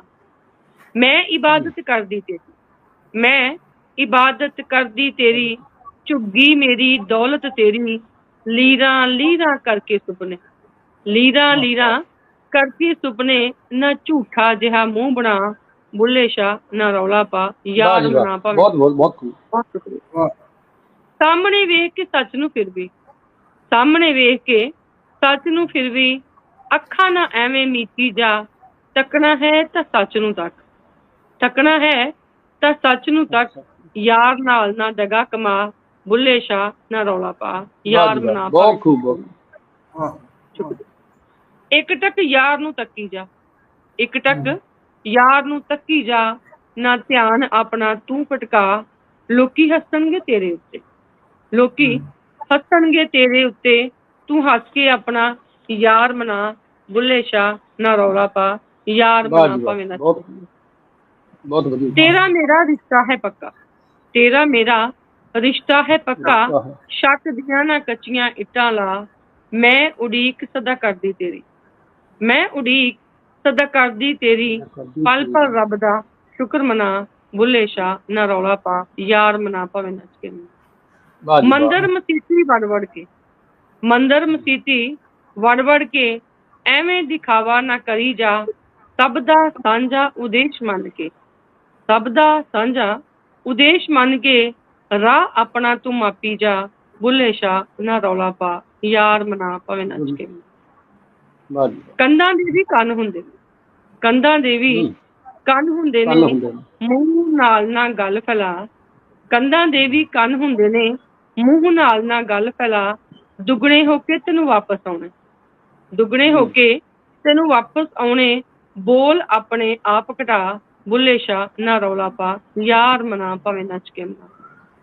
ਕਿਸੇ ਨੂੰ ਤੂੰ ਕੀ ਸਮਝਾਉਣਾ, ਕਿਸੇ ਨੂੰ ਤੂੰ ਕੀ ਸਮਝਾਉਣਾ, ਪਹਿਲਾਂ ਆਪਣਾ ਮਨ ਸਮਝਾ, ਆਪਣੀ ਕਿਰਤ ਦਾ ਸੁੱਚਾ ਹੋ ਜਾ, ਆਪਣੀ ਕਿਰਤ ਦਾ ਸੁੱਚਾ ਹੋ ਜਾ, ਰੱਬ ਨੂੰ ਮਨ ਮੰਦਰ ਚ ਵਸਾ, ਬੁੱਲੇ ਸ਼ਾਹ ਨਾ ਰੌਲਾ ਪਾ, ਯਾਰ ਮਨਾ ਭਾਵੇਂ ਨੱਚ ਕੇ ਮਨਾ, ਯਾਰ ਮਨਾ ਭਾਵੇਂ ਨੱਚ ਕੇ ਮਨਾ। ਸੋ ਮੇਰੀ ਜੋ ਪਹਿਲੀ ਕਿਤਾਬ, ਬਹੁਤ ਸ਼ੁਕਰੀਆ ਸਰ, ਬਹੁਤ ਬਹੁਤ ਸ਼ੁਕਰੀਆ। ਤੁਹਾਡੀ ਰਚਨਾ ਮੈਡਮ ਜੀ ਇੰਨੀ ਹੈ ਵੀ ਉਹਨਾਂ ਨੇ ਸਮੁੱਚੀ ਉਹਨਾਂ ਦੀ ਰਚਨਾ ਪ੍ਰਕਿਰਿਆ ਜੀਵਨ ਦੇ ਬਾਰੇ ਵਿੱਚ ਤੁਸੀਂ ਨੇ ਆਪਣੀ ਰਚਨਾ ਵਿੱਚ ਸਮੇਟਿਆ, ਬਹੁਤ ਵਧੀਆ ਲੱਗਿਆ। ਬਹੁਤ ਸ਼ੁਕਰੀਆ ਸਰ। ਤੇ ਫਿਰ ਮੈਂ ਉਹ ਆਪਣੀ ਬੁੱਕ ਦਾ ਨਾਮ ਆ ਰੱਖਿਆ ਯਾਦਾਂ ਦੇ ਪੰਖੇਰੂ, ਜਦ ਕਿ ਪਹਿਲਾਂ ਇਹਦਾ ਨਾਂ ਹੀ ਇਹੀ ਸੀ, ਜੋ ਮੈਂ ਸਿਲੈਕਟ ਕੀਤਾ ਸੀ ਨਾ ਰੌਲਾ ਪਾ। ਮੈਨੂੰ ਵਧੀਆ ਲੱਗਾ ਸੀ ਕਿਉਂਕਿ ਜਿੱਦਾਂ ਤੁਸੀਂ ਵੀ ਬਹੁਤ ਸੋਹਣਾ ਜਿਹੜਾ ਉਹ ਸਾਨੂੰ ਦੱਸਿਆ ਹੈ। ਮੈਂ ਨਾ ਇੱਥੇ ਬਾਬਾ ਬੁੱਲੇ ਸ਼ਾਹ ਜੀ ਦੀਆਂ ਜਿੱਦਾਂ ਕਿ ਅਸੀਂ ਸਾਰੀਆਂ ਉਹਦੀਆਂ ਕਾਫੀਆਂ ਪੜ੍ਹੀਆਂ ਨੇ, ਜਿੱਦਾਂ ਇਸ਼ਕ ਦੀ ਨਵੀਂ ਨਵੀਂ ਬਹਾਰ। ਮੈਨੂੰ ਇਹ ਲੱਗਦਾ ਹੈ ਕਿ ਅਸੀਂ ਨਾ ਇਹਨਾਂ ਨੇ ਦੇਖੋ ਪਿਆਰ ਦੀ, ਇਸ਼ਕ ਦੀ, ਮੁਹੱਬਤ ਦੀ ਖੁੱਲ੍ਹ ਕੇ ਗੱਲ ਕੀਤੀ, ਜਿਹੜੀ ਕਿ ਅੱਜ ਵੀ ਸਮੇਂ ਦੀ ਜ਼ਰੂਰਤ ਹੈ। ਅਸੀਂ ਇਹਨੂੰ ਅੱਜ ਤੱਕ ਸਮਝ ਹੀ ਨਹੀਂ ਸਕੇ। ਮੈਨੂੰ ਬੜਾ ਕਿਸੇ ਵੇਲੇ ਲੱਗਦਾ ਕਿ ਸਾਡੇ ਅੰਦਰ ਇੰਨੀ ਕੁ ਬੇਸਮਝੀ ਹੈ ਨਾ ਕਿ ਅਸੀਂ ਆਪਣੀਆਂ ਸ਼ਾਇਦ ਇਸ ਭਾਵਨਾਵਾਂ ਨੂੰ ਅਸੀਂ ਇਹਨੂੰ ਹਮੇਸ਼ਾ ਗਲਤ ਹੀ ਲੈ ਚੁੱਕੇ ਹਾਂ। ਅੱਜ ਵੀ ਤੁਸੀਂ ਕਲਾਸ ਵਿੱਚ ਕਿਸੇ ਵੇਲੇ ਪੜ੍ਹਾਉਣ ਦੀ ਗੱਲ ਕਰੋ, ਕਿਉਂਕਿ ਮੈਂ ਇੱਕ ਟੀਚਰ ਹਾਂ, ਕਿਤੇ ਪਿਆਰ ਦੀ ਗੱਲ ਕਰੋ ਜਾਂ ਇਸ਼ਕ ਦੀ ਗੱਲ ਕਰੋ ਨਾ, ਜਾਂ ਯਾਰ ਵਰਡ ਵਰਤੋ, ਸ਼ਬਦ ਵਰਤੋ, ਤਾਂ ਬੜਾ ਬੱਚਿਆਂ ਨੂੰ ਦੇ ਮਨ 'ਚ ਜਿੱਦਾਂ ਅਜੀਬ ਜਿਹਾ ਹੁੰਦਾ। ਜਦ ਕਿ ਬਾਬਾ ਬੁੱਲੇ ਸ਼ਾਹ ਜੀ ਨੇ ਸ਼ਬਦ ਆਮ ਵਰਤੇ ਨੇ ਔਰ ਸਾਨੂੰ ਬਹੁਤ ਵਧੀਆ ਸਮਝਾਇਆ ਹੈ। ਸੋ ਇੱਥੇ ਮੈਂ ਇੱਕ ਐਗਜ਼ਾਮਪਲ ਵੀ ਦੇਵਾਂਗੀ ਹੁੰਦੀ ਬੱਚਿਆਂ ਨੂੰ ਕਿ ਬੇਟਾ ਗੁਰੂ ਗੋਬਿੰਦ ਸਿੰਘ ਜੀ ਨੇ ਵੀ ਵਰਤਿਆ, ਸੁਣ ਯਾਰ ਹਮਾਰੇ ਸੱਜਣ ਇੱਕ ਕਰੋ ਬੇਨਤੀ। ਮਤਲਬ ਕਿ ਇਹ ਵਰਡ ਕਿੰਨਾ ਆ, ਯਾਰ ਸ਼ਬਦ ਉਹਨਾਂ ਨੇ ਵਰਤਿਆ ਹੈ। ਸਾਡੀ ਗਲਤੀ ਹੈ ਕਿ ਅਸੀਂ ਕਿਸੇ ਵੇਲੇ ਕਹਿ ਦਿੰਦੇ ਕਿ ਬੱਚਿਆਂ ਨੂੰ ਉਹ ਚੀਜ਼ ਤਾਂ ਅਸੀਂ ਪਹੁੰਚਾ ਨਹੀਂ ਸਕੇ। ਕਈ ਵਾਰ ਨਾ ਅਸੀਂ ਉਹਨਾਂ ਚੀਜ਼ਾਂ ਦੀ ਐਕਚੁਅਲ 'ਚ ਜਿਹੜੀ ਇੰਪੋਰਟੈਂਸ ਹੁੰਦੀ ਹੈ, ਜਿਹੜੀ ਮਹੱਤਤਾ ਜਿਨ੍ਹਾਂ ਸ਼ਬਦਾਂ ਦੀ ਜਿਹੜੀ ਹੁੰਦੀ ਹੈ ਨਾ, ਉਹ ਸਾਡੇ ਕੋਲੋਂ ਕਿਸੇ ਕਮੀਆਂ ਦੇ ਕਰਕੇ ਅਸੀਂ ਉਹਨਾਂ ਤੱਕ ਪਹੁੰਚਾ ਨਹੀਂ ਸਕਦੇ ਜਾਂ ਸਾਡੇ 'ਚ ਕਮੀ ਰਹਿ ਗਈ ਹੁੰਦੀ। ਸੋ ਇਹਨਾਂ ਨੇ ਨਾ ਬਿਲਕੁਲ ਦੁਨਿਆਵੀ ਪਿਆਰ, ਇਸ਼ਕ ਮਜਾਜੀ, ਇਸ਼ਕ ਹਕੀਕੀ, ਜਿਹਨੂੰ ਅਸੀਂ ਹਕੀਕੀ ਪਰਮਾਤਮਾ ਨਾਲ ਕਹਿ ਦਿੰਦੇ ਹਾਂ। ਸੋ ਜੇ ਅਸੀਂ ਹਕੀਕੀ ਇਸ਼ਕ ਹੈ ਨਾ ਤਾਂ ਉਹਦਾ ਮਜਾਜੀ ਤੋਂ ਹੀ ਸ਼ੁਰੂ ਹੁੰਦਾ ਹੈ। ਜਦੋਂ ਅਸੀਂ ਘਰ ਦੇ ਵਿੱਚ ਬਚਪਨ ਦੇ ਵਿੱਚ ਬੱਚੇ ਨੂੰ ਘਰ ਤੋਂ ਪਿਆਰ ਦੀ ਨੀਂਹ ਉਹਦੀ ਬੰਨ੍ਹਾਂਗੇ, ਉਹਨੂੰ ਪਿਆਰ ਦੇ ਸਹੀ ਲਫ਼ਜ਼ ਦੱਸਾਂਗੇ ਨਾ, ਆਪਣੇ ਜਿਹੜੇ ਪੁਰਖੇ ਨੇ ਆਪਣੇ ਵੱਡਿਆਂ ਦੀਆਂ ਉਦਾਹਰਨਾਂ ਦੇ ਦੇ ਕੇ, ਤਾਂ ਮੈਨੂੰ ਲੱਗਦਾ ਉਹ ਇਸ ਫੀਲਿੰਗ ਨੂੰ ਸਮਝਣਗੇ ਵੀ ਔਰ ਆਪਣੀ ਜ਼ਿੰਦਗੀ ਵਿੱਚ ਧਾਰਨ ਵੀ ਕਰਨਗੇ। ਇਸ਼ਕ ਦੀ ਨਵੀਂ ਬਹਾਰ ਦੇ ਵਿੱਚ ਜੇ ਅਸੀਂ ਦੇਖੀਏ ਤੇ ਕਿੰਨਾ ਵਧੀਆ ਉਹਨਾਂ ਨੇ ਬਾਬਾ ਜੀ ਨੇ ਜਿਹੜਾ ਉਹ ਬਿਆਨ ਕੀਤਾ ਬੁੱਲੇ ਸ਼ਾਹ ਜੀ ਨੇ। ਸੋ ਜਿੱਦਾਂ ਸਰ ਤੁਸੀਂ ਸਾਰੀਆਂ ਜਿਹੜੀਆਂ ਮੈਂ ਕਾਫੀਆਂ ਲਿਖੀਆਂ ਸੀ ਨਾ, ਉਹਦੇ 'ਚ ਤੁਸੀਂ ਕਾਫੀ ਸਾਰੀਆਂ ਤੁਸੀਂ ਬਹੁਤ ਵਧੀਆ ਤਰੀਕੇ ਨਾਲ ਬਹੁਤ ਡਿਟੇਲ ਦੇ ਵਿੱਚ ਜਿਹੜਾ ਤੁਸੀਂ ਜਿਹੜਾ ਉਹ ਦੱਸ ਸੀਗੇ। ਜੇ ਕਿਸੇ ਘੁੰਮ ਚੜਖੜਿਆ ਘੁੰਮਵੇਂ ਤੇਰੀ ਕੱਟਣ ਵਾਲੀ ਜੀਵੇ, ਨਲੀਆਂ ਵੱਟਣ ਵਾਲੀ ਜੀਵੇ। ਸੋ ਜ਼ਿੰਦਗੀ ਦਾ ਚਰਖੜਾ ਜਿਹੜਾ ਘੁੰਮਦਾ ਹੀ ਰਹਿੰਦਾ ਹੈ, ਚੱਲਦਾ ਹੀ ਰਹਿੰਦਾ ਹੈ। ਨਿੱਕੇ ਨਿੱਕੇ ਛੋਟੇ ਛੋਟੇ ਦ੍ਰਿਸ਼ਟਾਂਤ ਦੇ ਕੇ ਸਾਨੂੰ ਕਿੰਨਾ ਵਧੀਆ ਉਹਨਾਂ ਨੇ ਇਹ ਚੀਜ਼ਾਂ ਜਿਹੜੀਆਂ ਸਮਝਾਈਆਂ ਨੇ। ਸੋ ਇੱਥੇ ਮੈਂ ਜਿੱਦਾਂ ਮੈਂ ਵੀ ਸੁਣੀ ਹੈ ਇੱਕ ਕਹਿ ਲਓ ਕਿ ਕਹਾਣੀ, ਕਹਿੰਦੇ ਬਾਬੇ ਬੁੱਲੇ ਸ਼ਾਹ ਜੀ ਇੱਕ ਵਾਰੀ ਜਾ ਰਹੇ ਸੀ ਤੇ ਇੱਕ ਗਵਾਲਣ ਉਹਨਾਂ ਰਸਤੇ 'ਚ ਦੇਖੀ, ਕਿਉਂਕਿ ਅਸੀਂ ਰਸਤੇ 'ਚ ਤੁਰਿਆਂ ਜਾਂਦਿਆਂ ਵੀ ਬੜਾ ਕੁਝ ਸਿੱਖਦੇ ਹਾਂ। ਜਿੱਦਾਂ ਅਸੀਂ ਵੀ ਹਾਂ, ਜਿਸ ਜਗ੍ਹਾ ਤੇ ਅਸੀਂ ਰਹਿੰਦੇ ਹਾਂ, ਜਿਸ ਜਗ੍ਹਾ ਦੇ ਉੱਤੇ ਅਸੀਂ ਕੰਮ ਲਈ ਜਾਂਦੇ ਹਾਂ, ਉੱਥੋਂ ਵੀ ਬੜਾ ਕੁਝ ਸਿੱਖਦੇ ਹਾਂ। ਤੇ ਉਹ ਨਾ ਗਵਾਲਣ ਬਿਨਾਂ ਸਭ ਨੂੰ ਮਿਣ ਕੇ ਦੁੱਧ ਦੇ ਰਹੀ ਸੀ। ਇੱਕ ਆਇਆ, ਉਹਨੇ ਦੇਖਣ ਤੋਂ ਬਿਨਾਂ ਹੀ ਸਾਰਾ ਪਲਟ ਦਿੱਤਾ ਤੇ ਬੜੇ ਹੈਰਾਨ ਹੋਏ ਕਿ ਇਹ ਸਾਰਿਆਂ ਨੂੰ ਏਦਾਂ ਮੀਨਸ ਦੇ ਜਾ ਰਹੀ ਹੈ, ਬਟ ਇਹਨੂੰ ਉਹਨੇ ਜਿਹੜਾ ਉਹ ਓਦਾਂ ਹੀ ਬਿਨਾਂ ਜਿਹੜਾ ਤੋਣ ਮਿਣ ਕੇ ਜਿਹੜਾ ਉਹ ਦੁੱਧ ਦਿੱਤਾ। ਤੇ ਉਹਨੇ ਜਦੋਂ ਪੁੱਛਿਆ ਬਾਬਾ ਬੁੱਲੇ ਸ਼ਾਹ ਨੇ ਉਹਨਾਂ ਨੂੰ, ਤੇ ਉਹ ਕਹਿੰਦੀ ਕਿ ਮੈਂ ਜਿੱਥੇ ਪਿਆਰ ਹੋਵੇ ਨਾ ਉੱਥੇ ਗਿਣਤੀਆਂ ਮਿਣਤੀਆਂ ਨਹੀਂ ਹੁੰਦੀਆਂ। ਉੱਥੇ ਖੁੱਲਾ ਹੀ ਜਿਹੜਾ ਨਾ ਉਹ ਸਾਡਾ ਜਿਹੜਾ ਨਾ ਉੱਥੇ ਕੋਈ ਨਹੀਂ ਹੁੰਦਾ। ਤੇ ਇਸ ਤੋਂ ਕਹਿੰਦੇ ਕਿ ਬਾਬਾ ਬੁੱਲੇ ਸ਼ਾਹ ਜੀ ਬੜੇ ਪ੍ਰਭਾਵਿਤ ਹੋਏ। ਉਹਨਾਂ ਨੇ ਫਿਰ ਦੱਸਿਆ ਕਿ ਵਾਕਿਆ ਆਪਣੀ ਜ਼ਿੰਦਗੀ 'ਚ ਉਹਨਾਂ ਕਿਹਾ ਕਿ ਵਾਕਿਆ ਜੇ ਮੈਂ ਆਪਣੇ ਮੁਰਸ਼ਿਦ ਨੂੰ ਪਿਆਰ ਕਰਦਾ ਆ, ਅਨਾਇਤ ਅਲੀ ਨੂੰ, ਤਾਂ ਫਿਰ ਮੈਂ ਉਹਨੂੰ ਮਨਾਉਣ ਦੇ ਲਈ ਜਾਂ ਕੁਝ ਵੀ ਕਰਨ ਦੇ ਲਈ ਮੈਨੂੰ ਭਾਵੇਂ ਪੈਰੀ ਝਾਂਜਰ ਪਾ ਕੇ ਨੱਚਣਾ ਪਵੇ, ਗਾਉਣਾ ਪਵੇ, ਕੁਝ ਕਰਨਾ ਪਵੇ, ਇਸਤਰੀ ਰੂਪ ਧਾਰਨ ਕੀਤਾ। ਮੀਨਸ ਕਿ ਉਹਨਾਂ ਇਹ ਦੱਸਿਆ ਕਿ ਜਦੋਂ ਅਸੀਂ ਕਿਸੇ ਨਾਲ ਸੱਚਾ ਇਸ਼ਕ ਕਰੀਏ, ਸੱਚੇ ਸਾਡਾ ਪਿਆਰ ਮੁਹੱਬਤ ਸੱਚੀ ਹੋਵੇ ਨਾ, ਉਹ ਸਾਨੂੰ ਕੋਈ ਵੀ ਚੀਜ਼ ਫਿਰ ਰੋਕ ਨਹੀਂ ਸਕਦੀ।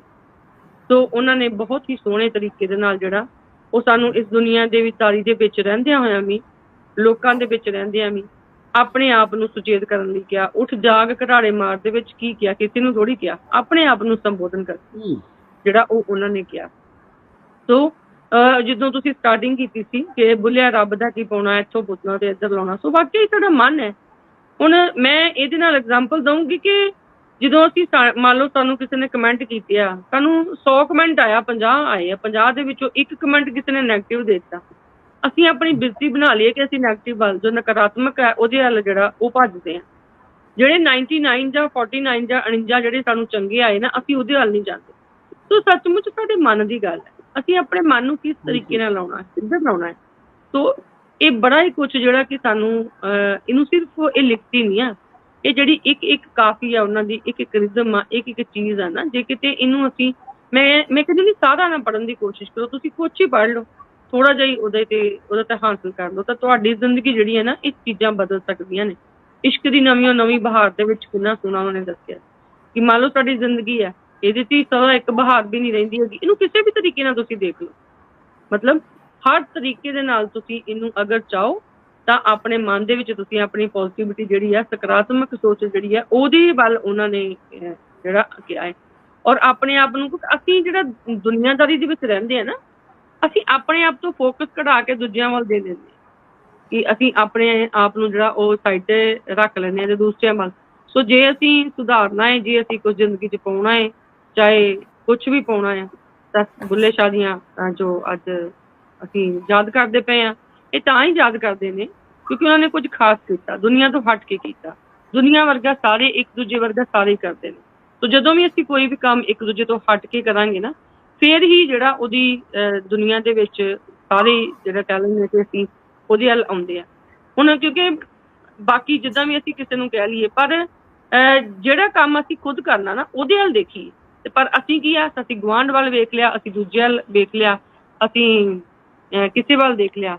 ਉਹਨਾਂ ਨੇ ਕਿਹਾ ਬੁੱਲਾ ਕੀ ਜਾਣਾ ਮੈਂ ਕੌਣ ਆ। ਬਾਬਾ ਜੀ ਨੇ ਕਿਹਾ ਨਾ ਮੈਂ ਮੋਮਨ ਵਿੱਚ ਮਸੀਤਾ, ਨਾ ਮੈਂ ਕੁਫਰ ਇਮਾਮ ਦੀਆਂ ਦਿੱਤਾ, ਨਾ ਮੈਂ ਪਾਕਾਂ ਵਿੱਚ ਪਲੀਤਾ, ਨਾ ਮੈਂ ਮੂਸਾ ਨਾ ਫਰਮਾਉਣ, ਬੁੱਲਾ ਕੀ ਜਾਣਾ ਮੈਂ ਕੌਣ। ਮਤਲਬ ਕਿ ਉਹਨਾਂ ਨੇ ਜ਼ੀਰੋ ਹੀ ਕਰ ਦਿੱਤਾ ਕਿ ਮੈਂ ਹੈ ਹੀ ਕੁਛ ਨਹੀਂ। ਮਤਲਬ ਕਿ ਜੇ ਮੈਂ ਰੱਬ ਨੂੰ ਵੀ ਪਾਉਣਾ ਆ, ਨਾ ਮੈਂ ਮੋਮਨ ਵਿੱਚ ਮਸੀਤਾ, ਨਾ ਕੁਫਰ ਇਮਾਨ ਦੀਆਂ ਦਿੱਤਾ, ਭਾਵ ਨਾ ਕੁਛ। ਹਾਂਜੀ, ਕਿ ਮੈਂ ਬਿਲਕੁਲ ਨਾਦਾਨ ਆ।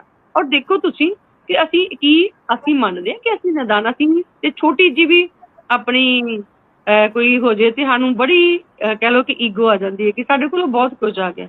ਇੱਕ ਹੁਣ ਮੈਨੂੰ ਯਾਦ ਨਹੀਂ ਹੈ ਕਿਹਦਾ, ਸਿਰ ਕਚਕੋਲ ਬਨਾ ਹੱਥ ਲੀਤਾ ਪਰਿਆ ਦਵਾਰੇ ਫਿਰਿਆ, ਇਹ ਬੜੀ ਅੱਛੀ ਮੈਨੂੰ ਇਹ ਲੱਗਦੀ ਹੁੰਦੀ ਸੀ। ਹੁਣ ਮੈਨੂੰ ਫਿਲਹਾਲ ਮੈਂ ਐਵੇਂ ਕਹਾਂ, ਮੈਨੂੰ ਯਾਦ ਨਹੀਂ ਕਿ ਕਿਹਨਾਂ ਨੇ ਲਿਖੀ ਹੈ। ਸੋਰਨ ਦੀ ਮੈਂ ਸਾਰੀ ਕਾਫੀ ਬੁੱਲੇ ਸ਼ਾਹ। ਹਾਂਜੀ ਹਾਂਜੀ, ਉਹੀ ਨਾ ਮੈਂ ਤਾਂ ਨਹੀਂ ਕਿਹਾ ਕਿਉਂਕਿ ਹੋ ਸਕਦਾ ਮੈਨੂੰ ਹੁੰਦਾ ਕਿ ਮੇਰੇ ਕੋਲ ਕਿਤੇ ਗਲਤ ਨਾ ਬੋਲਿਆ ਜਾਵੇ। ਇਹ ਵਾਲਾ ਜਿਹੜਾ ਹੈ ਨਾ, ਅਸਲ ਤੌਰ ਤੇ ਜਦੋਂ ਬਾਬਾ ਬੁੱਲੇ ਸ਼ਾਹ ਹਰ ਬੰਦਾ ਜਿਹੜਾ ਹੁੰਦਾ ਨਾ, ਉਹਦੇ ਦਿਲ 'ਚ ਸਵਾਲ ਉੱਭਰਦੇ ਨੇ ਕਿ ਮੈਂ ਕੌਣ ਆ, ਕਿੱਥੋਂ ਆਇਆ ਵਾਂ, ਮੇਰਾ ਮਕਸਦ ਕੀ ਹੈ। ਤੇ ਉਹ ਫਿਰ ਇਹ ਚੀਜ਼ਾਂ ਨੂੰ ਜਿਹੜੇ ਬੰਦੇ ਚੁੱਪ ਕਰਦੇ, ਪਰ ਉਹ ਜਿਸ ਨੂੰ ਲੱਭ ਦਿਸਾ ਆਪਣੀ ਚੀਜ਼ਾਂ ਨੂੰ ਕਿ ਯਾਰ ਮੈਂ ਕੀ ਆ, ਕਿੱਥੋਂ ਆਇਆ ਵਾਂ, ਕੀ ਮਕਸਦ ਹੈ ਮੇਰਾ। ਉਹ ਲੱਭਦਿਆਂ ਜਦੋਂ ਲੱਭਿਆ ਤਲਾਸ਼ ਕੀਤਾ ਆਪਣੇ ਅੰਦਰੋਂ, ਤਾਂ ਉਹਨੂੰ ਸਮਝੇਗਾ ਫਕੀਰੀ ਵਿੱਚ ਆ ਗਿਆ ਕਿ ਇਹ ਸਭ ਕੁਝ ਫਕੀਰੀ, ਆਪਣਾ ਨੂੰ ਮਟਾਣਾ, ਆਪਣੀ ਫਨਾਈ ਤੰਦਰੀ। ਉੱਥੇ ਫਿਰ ਉਹਨੇ ਕਿਹਾ ਕਿ ਨਾ ਮੈਂ ਵਿੱਚ ਮਸੀਤਾਂ, ਨਾ ਮੈਂ ਵਿੱਚ ਕੁਫਰ ਦੀਆਂ ਰੀਤਾਂ, ਨਾ ਮੈਂ ਪਾਕਾਂ ਵਿੱਚ ਰੀਤਾਂ, ਨਾ ਮੈਂ ਮੂਸਾ ਨਾ ਫਰਾਉਣ, ਪੁੱਲਿਆ ਕੀ ਜਾਣਾ ਮੈਂ ਕੌਣ। ਫਿਰ ਕੋਈ ਨਾ ਕਹਿੰਦਾ ਨਾ ਮੈਂ ਵਿੱਚ ਪ੍ਰੀਤੀ ਪਾਕੀ, ਨਾ ਵਿੱਚ ਸ਼ਾਦੀ ਨਾ ਗਮਲਾਕੀ, ਨਾ ਮੈਂ ਆਪੀ ਨਾ ਮੈਂ ਖਾਕੀ, ਨਾ ਮੈਂ ਆਤਸ਼ ਨਾ ਮੈਂ ਪਾਉਣ, ਪੁੱਲਿਆ ਮੈਂ ਕੀ ਜਾਣਾ ਕੌਣ। ਹਾਂ, ਯਾਨੀ ਉਹਨੇ ਫਿਰ ਜੋ ਰਿਦਮ 'ਚ ਆਇਆ ਨਾ ਆਪਣਾ ਵਿੱਚ ਤਫਕੀਰ, ਜਦੋਂ ਉਹਨੇ ਆਪਣਾ ਲੱਭਣ ਫਿਰ ਲੱਭਿਆ, ਉਹਦੇ ਕੋਲ ਕਿਹਾ ਮੈਂ ਤੇ ਹੈ ਹੀ ਹੈ, ਇਹ ਮੈਨੂੰ ਤਾਂ ਪਤਾ ਨਹੀਂ ਲੱਗਣ। ਬਿਲਕੁਲ ਸਾਰੀਆਂ ਗੱਲਾਂ ਬਿਲਕੁਲ ਇੱਕ ਵਾਰ ਇਹਨੂੰ ਕਹਾਂਗੇ ਨਾਮੇ ਅੰਦਰ ਵੇਦ ਕਿਤਾਬਾਂ, ਨਾ ਮੈਂ ਅੰਦਰ ਵੇਦ ਕਿਤਾਬਾਂ, ਨਾ ਮੈਂ ਭੰਗਾ ਵਿੱਚ ਸ਼ਰਾਬਾਂ। ਬਿਲਕੁਲ। ਨਾ ਮੈਂ ਭੰਗਾ ਵਿੱਚ ਸ਼ਰਾਬਾਂ, ਨਾ ਵਿੱਚ ਰਿੱਧਾਂ ਮਸਤ ਖਰਾਬਾਂ, ਨਾ ਵਿੱਚ ਜਾਗਣ ਨਾ ਵਿੱਚ ਸੌਣ। ਮਤਲਬ ਕਿ ਇਹਨਾਂ ਚੀਜ਼ਾਂ ਨੂੰ ਸਮਝਣ ਦੀ ਲੋੜ ਆ। ਇਹ ਸਿਰਫ ਅਸੀਂ ਪੜ੍ਹਾ ਕੇ ਉਨੀ ਕੁ ਉਹਦੀ ਵਿਆਖਿਆ ਕਰਾ ਕੇ ਨਹੀਂ ਇਹਨੂੰ ਆ ਸਕਦੇ, ਕਿਉਂਕਿ ਇਹਨਾਂ ਦੇ ਉੱਤੇ ਇਹ ਵਿਸ਼ੇ ਨੇ, ਇਹ ਪੂਰੇ ਨੇ, ਇਹਨਾਂ ਦੇ ਉੱਤੇ ਪੂਰੇ ਲੇਖ ਲਿਖੇ ਜਾ ਸਕਦੇ ਨੇ। ਇੱਕ ਰਚਨਾ ਦੇ ਉੱਤੇ ਅਸੀਂ ਉਹਨੂੰ ਐਕਸਪਲੇਨ ਕਰੀਏ ਨਾ, ਅਸੀਂ 10 15 ਸਫ਼ਿਆਂ ਦੀਆਂ ਇਹਦੀ ਜਿਹੜੀ ਆ ਉਹ ਅਸੀਂ ਲਿਖ ਸਕਦੇ ਹਾਂ। ਮਤਲਬ ਕਿ ਇੰਨਾ ਕੁਝ ਜਿਹੜਾ ਉਹਨਾਂ ਨੇ ਫਿਰ ਉਹਨਾਂ ਨੇ ਕਿੰਨੇ ਕਿ ਨਾ ਮੈਂ ਭੇਦ ਮਜ਼ਹਬ ਦਾ ਪਾਇਆ, ਬਾਬਾ ਜੀ ਨੇ, ਬੁੱਲੇ ਸ਼ਾਹ ਜੀ ਨੇ ਕਿਹਾ, ਨਾ ਮੈਂ ਭੇਦ ਮਜ਼ਹਬ ਦਾ ਪਾਇਆ, ਨਾ ਮੈਂ ਆਦਮ ਹਵਾ ਜਾਇਆ, ਨਾ ਮੈਂ ਆਪਣਾ ਨਾਮ ਧਰਾਇਆ, ਨਾ ਵਿੱਚ ਬੈਠਣ ਨਾ ਵਿੱਚ ਪਾਉਣ, ਬੁੱਲਾ ਜਾਣਾ ਮੈਂ ਕਹੂੰ। ਕਿੰਨੀਆਂ ਸੋਹਣੀਆਂ ਚੀਜ਼ਾਂ ਇਹ ਲਾਈਨਾਂ ਜਦੋਂ ਪੜ੍ਹੋ ਨਾ ਤੇ ਕਿੰਨਾ ਮੈਨੂੰ ਸੱਚਮੁੱਚ ਮੈਨੂੰ ਬੜਾ ਸਕੂਨ ਮਿਲਦਾ। ਇੱਕ ਮੈਂ ਬਾਬਾ ਬੁੱਲੇ ਸ਼ਾਹ ਜੀ ਨੂੰ ਬੜਾ ਮੀਨਸ ਕੇ ਪੜ੍ਹਦੀ ਹਾਂ ਤੇ ਘਰ ਤੁਰਦੀ ਫਿਰਦੀ ਵੀ, ਤੇ ਇੱਕ ਮੈਂ ਬਾਬਾ ਫਰੀਦ ਜੀ ਦੀਆਂ ਜਿਹੜੀਆਂ 2-4 ਜਿਹੜੀਆਂ ਸਤਰਾਂ ਮੈਨੂੰ ਆਉਂਦੀਆਂ ਹੋਣ ਨਾ, ਤੇ ਮੈਨੂੰ ਕੰਮ ਕਰਦਿਆਂ ਜਿੱਦਾਂ ਕਹਿ ਲਓ ਕਿ ਗੁਣਗੁਣਾਉਣਾ, ਉਹਨਾਂ ਨੂੰ ਬੋਲਣਾ ਚੰਗਾ ਲੱਗਦਾ ਹੈ। ਸੋ ਇਹ ਚੀਜ਼ਾਂ ਵਾਕਈ ਐਸੀਆਂ ਨੇ ਜਿਹੜੀਆਂ ਸਾਡੇ ਦਿਲ ਦੇ ਉੱਤੇ ਅਸਰ ਕਰਦੀਆਂ ਨੇ, ਸਿੱਧਾ ਸਾਡੇ ਤੇ ਅਸਰ ਕਰਦੀਆਂ ਨੇ। ਸੋ ਇਹਨਾਂ ਮੈਂ ਬੋਲਦੀ ਹੋਈ ਫਿਰ ਬੋਲਾਂਗੇ, ਬਟ ਮੈਂ ਤੁਹਾਡਾ ਬਹੁਤ ਸ਼ੁਕਰ ਕਰਾਂਗੀ ਕਿ ਤੁਸੀਂ ਮੈਨੂੰ ਜੁਆਇਨ ਕਰਾਇਆ। ਔਰ ਸਰ ਤੁਹਾਡਾ ਬਹੁਤ ਜ਼ਿਆਦਾ ਧੰਨਵਾਦ ਕਿ ਤੁਸੀਂ ਬਹੁਤ ਵਧੀਆ ਤਰੀਕੇ ਨਾਲ ਜੋ, ਕਿਉਂਕਿ ਮੈਂ ਤੇ ਇੰਨੀ ਨੌਲੇਜ ਨਹੀਂ ਰੱਖਦੀ, ਮੇਰੀ ਇੰਨੀ ਜਾਣਕਾਰੀ ਨਹੀਂ, ਤੁਸੀਂ ਗੂੜ ਗਿਆਨ ਵਾਲੇ ਹੋ, ਤੁਹਾਡੇ ਕੋਲੋਂ ਜ਼ਿਆਦਾ ਗਿਆਨ ਹੈ, ਮੈਂ ਤੇ ਸਿੱਖਣ ਵਾਲੀ ਹਾਂ, ਸਿੱਖਣ ਲਈ ਬੈਠੀ ਹਾਂ ਤੁਹਾਡੇ ਨਾਲ। ਸੋ ਬਹੁਤ ਬਹੁਤ ਸ਼ੁਕਰੀਆ। ਦਰਸ਼ਨ ਸਿੰਘ ਜੀ, ਇੱਕ ਹੋਰ ਆਪਣਾ ਭੈਣ ਪ੍ਰਵੀਨ ਕੌਰਾਂ ਨੂੰ ਵਧਾਈ ਇਸ ਚੀਜ਼ ਦੀ ਕਿ ਉਹ ਨਾ ਇਹਨਾਂ ਨੂੰ ਅਵਾਰਡ ਮਿਲਿਆ ਕਸੌਟੀ ਤੇ ਬੁੱਲੇ ਸ਼ਾਹ ਜਿਹੜੇ ਪੈਦਾ ਹੋਏ ਨਾ, ਤੇ ਉਹਨਾਂ ਦਾ ਜਿਹੜੀ ਸਨ ਅਕੈਡਮੀ ਹੈ ਨਾ, ਉਹਨਾਂ ਨੇ ਇਹਨਾਂ ਨੂੰ ਅਵਾਰਡ ਦਿੱਤਾ, ਬੁੱਲੇ ਸ਼ਾਹ ਅਵਾਰਡ। ਮੈਡਮ ਜੀ ਬਹੁਤ ਮੁਬਾਰਕਾਂ, ਬਹੁਤ ਮੁਬਾਰਕਾਂ, ਤੁਸੀਂ ਸ਼ੁਕਰ ਉਸਤਮ ਨਿਕਲੇ ਫਿਰ ਤਾਂ ਹੈ। ਤੁਹਾਡੀਆਂ ਰਚਨਾਵਾਂ ਦੇ ਵਿੱਚੋਂ ਨਾ, ਮੈਂ ਵੀ ਬੇਸਿਕਲੀ ਟੀਚਰ ਹੀ ਹਾਂ, ਬਹੁਤ ਡੂੰਘਾਈ ਜਿਹੜੀ ਹੈਗੀ ਆ ਉਹ ਝਲਕਦੀ ਹੈ। ਕਿਉਂਕਿ ਤੁਸੀਂ ਜਿਹੜੀ ਪਹਿਲੀ ਰਚਨਾ ਹੀ ਆਪਣੀ ਪੜ੍ਹੀ ਸੀ ਕਵਿਤਾ ਦੇ ਵਿੱਚ ਹੀ ਬੁੱਲੇ ਸ਼ਾਹ ਜੀ ਦਾ ਸਮੁੱਚੀ ਰਚਨਾ ਦੇ ਬਾਰੇ ਵਿੱਚ ਗੱਲਬਾਤ ਦੱਸੀ, ਮੈਂ ਤੁਹਾਡੀ ਗੱਲ ਨਾਲ 100% ਸਹਿਮਤ ਹਾਂ ਕਿ ਬੁੱਲੇ ਸ਼ਾਹ ਜੀ ਦੇ ਜਿਹੜੇ ਸ਼ਬਦ ਯਾਰ ਤੇ ਇਸ਼ਕ ਵਾਲੀ ਗੱਲ ਹੈ, ਇਸ਼ਕ ਹਕੀਕੀ ਵਾਲੀ ਗੱਲ ਹੈ, ਉਹ ਅਸੀਂ ਅਧਿਆਪਕ ਹੋਣ ਦੇ ਨਾਤੇ, ਕਿਉਂਕਿ ਅਸੀਂ ਉਸ ਦੇ ਵਿੱਚ ਡੁੱਬੇ ਨਹੀਂ ਹੋਏ, ਭਿੱਜੇ ਨਹੀਂ ਹੋਏ, ਆਪਣੇ ਆਪ ਨੂੰ ਅਸੀਂ ਉਸ ਗਿਆਨ ਤੱਕ ਉਤਾਰਿਆ ਨਹੀਂ ਹੋਇਆ, ਇਸ ਕਰਕੇ ਸਾਡੇ ਅਧਿਆਪਕਾਂ ਦੇ ਮਨਾਂ ਦੇ ਵਿੱਚ ਇੱਕ ਝਿਜਕ ਰਹਿੰਦੀ ਹੈ, ਇੱਕ ਉਹ ਗੈਪ ਖੱਪਾ ਰਹਿੰਦਾ ਹੈ ਵਿਦਿਆਰਥੀਆਂ ਤੱਕ ਉਸ ਵਿਚਾਰਧਾਰਾ ਨੂੰ ਲਿਜਾਣ ਦੇ ਲਈ, ਅਸੀਂ ਉਹਨਾਂ ਦੇ ਤੱਕ ਨਹੀਂ ਉਤਰ ਪਾਉਂਦੇ। ਇਸ ਕਰਕੇ ਕਾਰਨ ਨੇ। ਬਾਕੀ ਜਿਹੜੀਆਂ ਤੁਸੀਂ ਗੱਲਾਂ ਕਰੀਆਂ ਨੇ 100% ਬਿਲਕੁਲ ਸਹੀ ਨੇ ਕਿ ਬੁੱਲੇ ਸ਼ਾਹ ਜੀ ਦੀ ਜਿਹੜੀ ਸਮੁੱਚੀ ਪ੍ਰਕਿਰਿਆ ਹੈ, ਉਹਨਾਂ ਦਾ ਕੱਲਾ ਸ਼ਬਦ ਹੈਗਾ, ਉਹ ਅੱਜ ਜਿੰਨਾ ਉਹਨਾਂ ਦਿਨਾਂ ਦੇ ਵਿੱਚ, ਉਹਨਾਂ ਸਮਿਆਂ ਦੇ ਵਿੱਚ ਸਾਰਥਕ ਸੀ, ਅੱਜ ਉਸ ਤੋਂ ਕਈ ਗੁਣਾ ਜ਼ਿਆਦਾ ਸਾਰਥਕ ਹੈ। ਤੁਸੀਂ ਇਹ ਗੱਲ ਬਿਲਕੁਲ ਕਹੀ ਹੈ। ਕਿਉਂਕਿ ਮੈਂ ਕਿਹਾ ਸੀ ਜਦੋਂ ਤੱਕ ਆਤਮਾ ਤੇ ਪਰਮਾਤਮਾ ਇਸ ਦੁਨੀਆ ਉੱਤੇ ਰਹੇਗੀ, ਉਦੋਂ ਤੱਕ ਬੁੱਲੇ ਸ਼ਾਹ ਦੀਆਂ ਰਚਨਾਵਾਂ ਨੇ ਉਹਨਾਂ ਦੀ ਗੱਲਬਾਤ ਕੀਤੀ ਜਾਵੇਗੀ। ਤੁਸੀਂ ਬਹੁਤ ਸਾਰੇ ਜਿਹੜੇ ਬੁੱਲੇ ਸ਼ਾਹ ਦੀ ਰਚਨਾ ਪ੍ਰਕਿਰਿਆ ਤੇ ਉਹਨਾਂ ਦੇ ਜੀਵਨ ਦੇ ਪੱਖਾਂ ਨੂੰ ਬੜੇ ਸੋਹਣੇ ਢੰਗ ਦੇ ਨਾਲ ਤੁਸੀਂ ਨੇ ਉਭਾਰਿਆ ਹੈਗਾ, ਤੇ ਮੈਨੂੰ ਵੀ ਤੁਹਾਡੀਆਂ ਗੱਲਾਂ ਬਾਤਾਂ ਦੇ ਵਿੱਚੋਂ ਬਹੁਤ ਸਾਰੀ ਬੁੱਲੇ ਸ਼ਾਹ ਜੀ ਦੇ ਬਾਰੇ ਵਿੱਚ ਨਵੀਂ ਜਾਣਕਾਰੀ ਮੈਨੂੰ ਸੁਣਨ ਨੂੰ ਮਿਲੀ ਹੈ, ਤੇ ਮੈਂ ਦੁਬਾਰਾ ਫਿਰ ਤੁਹਾਨੂੰ ਮੁਬਾਰਕਬਾਦ ਦਿੰਦਾ ਅਵਾਰਡ ਦੀ, ਕਿਉਂਕਿ ਤੁਸੀਂ ਬਾਕੀ ਹੱਕਦਾਰ ਹੋ ਉਸ ਅਵਾਰਡ ਦੇ। ਬਹੁਤ ਮੁਬਾਰਕਬਾਦ। ਮੇਰੇ ਭੈਣ ਭਰਾਵਾਂ ਦਾ ਪਿਆਰ ਹੈ ਕਿ ਤੁਸੀਂ ਮੈਨੂੰ ਇਸ ਕਾਬਿਲ ਸਮਝਿਆ। ਬਾਕੀ ਬੁੱਲੇ ਸ਼ਾਹ ਵਾਂਗੂ ਮੈਨੂੰ ਵੀ ਨਹੀਂ ਪਤਾ ਮੈਂ ਕੌਣ ਆ।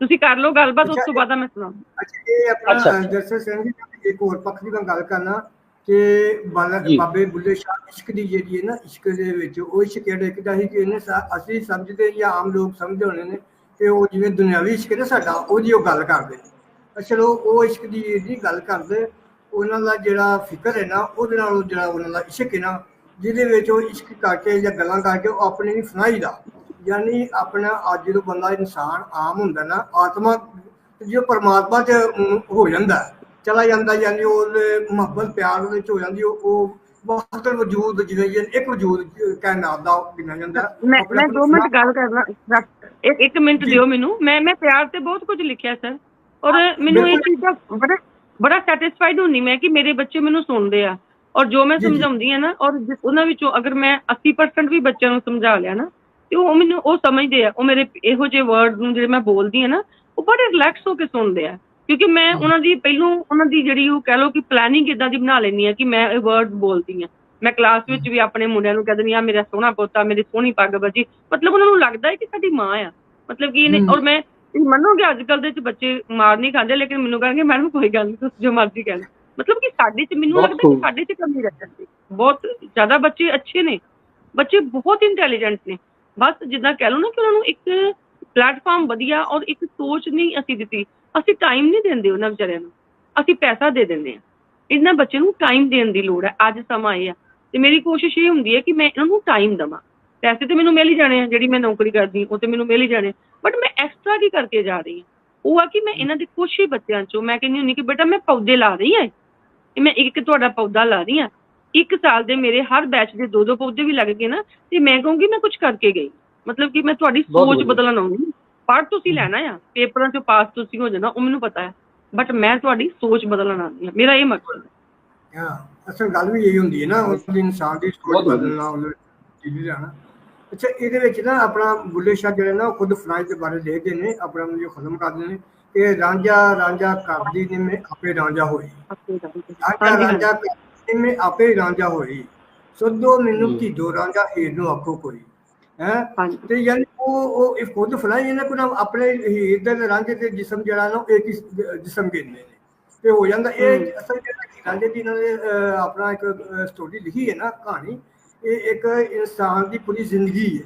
ਹੀਰ ਕੀ ਹੈ ਤੇ ਰਾਂਝਾ ਕੀ ਹੈ, ਕੈਦੋ ਕੀ ਹੈ, ਉਹ ਮੁਖਤਲਿਫ ਜਿਹੜੇ ਜ਼ਿੰਦਗੀ ਦੇ ਜਿਹੜੇ ਨਾ ਆਪਣਾ ਰੂਪ ਉਹਨਾਂ ਨੂੰ ਜੋੜਿਆ ਹੋਵੇ।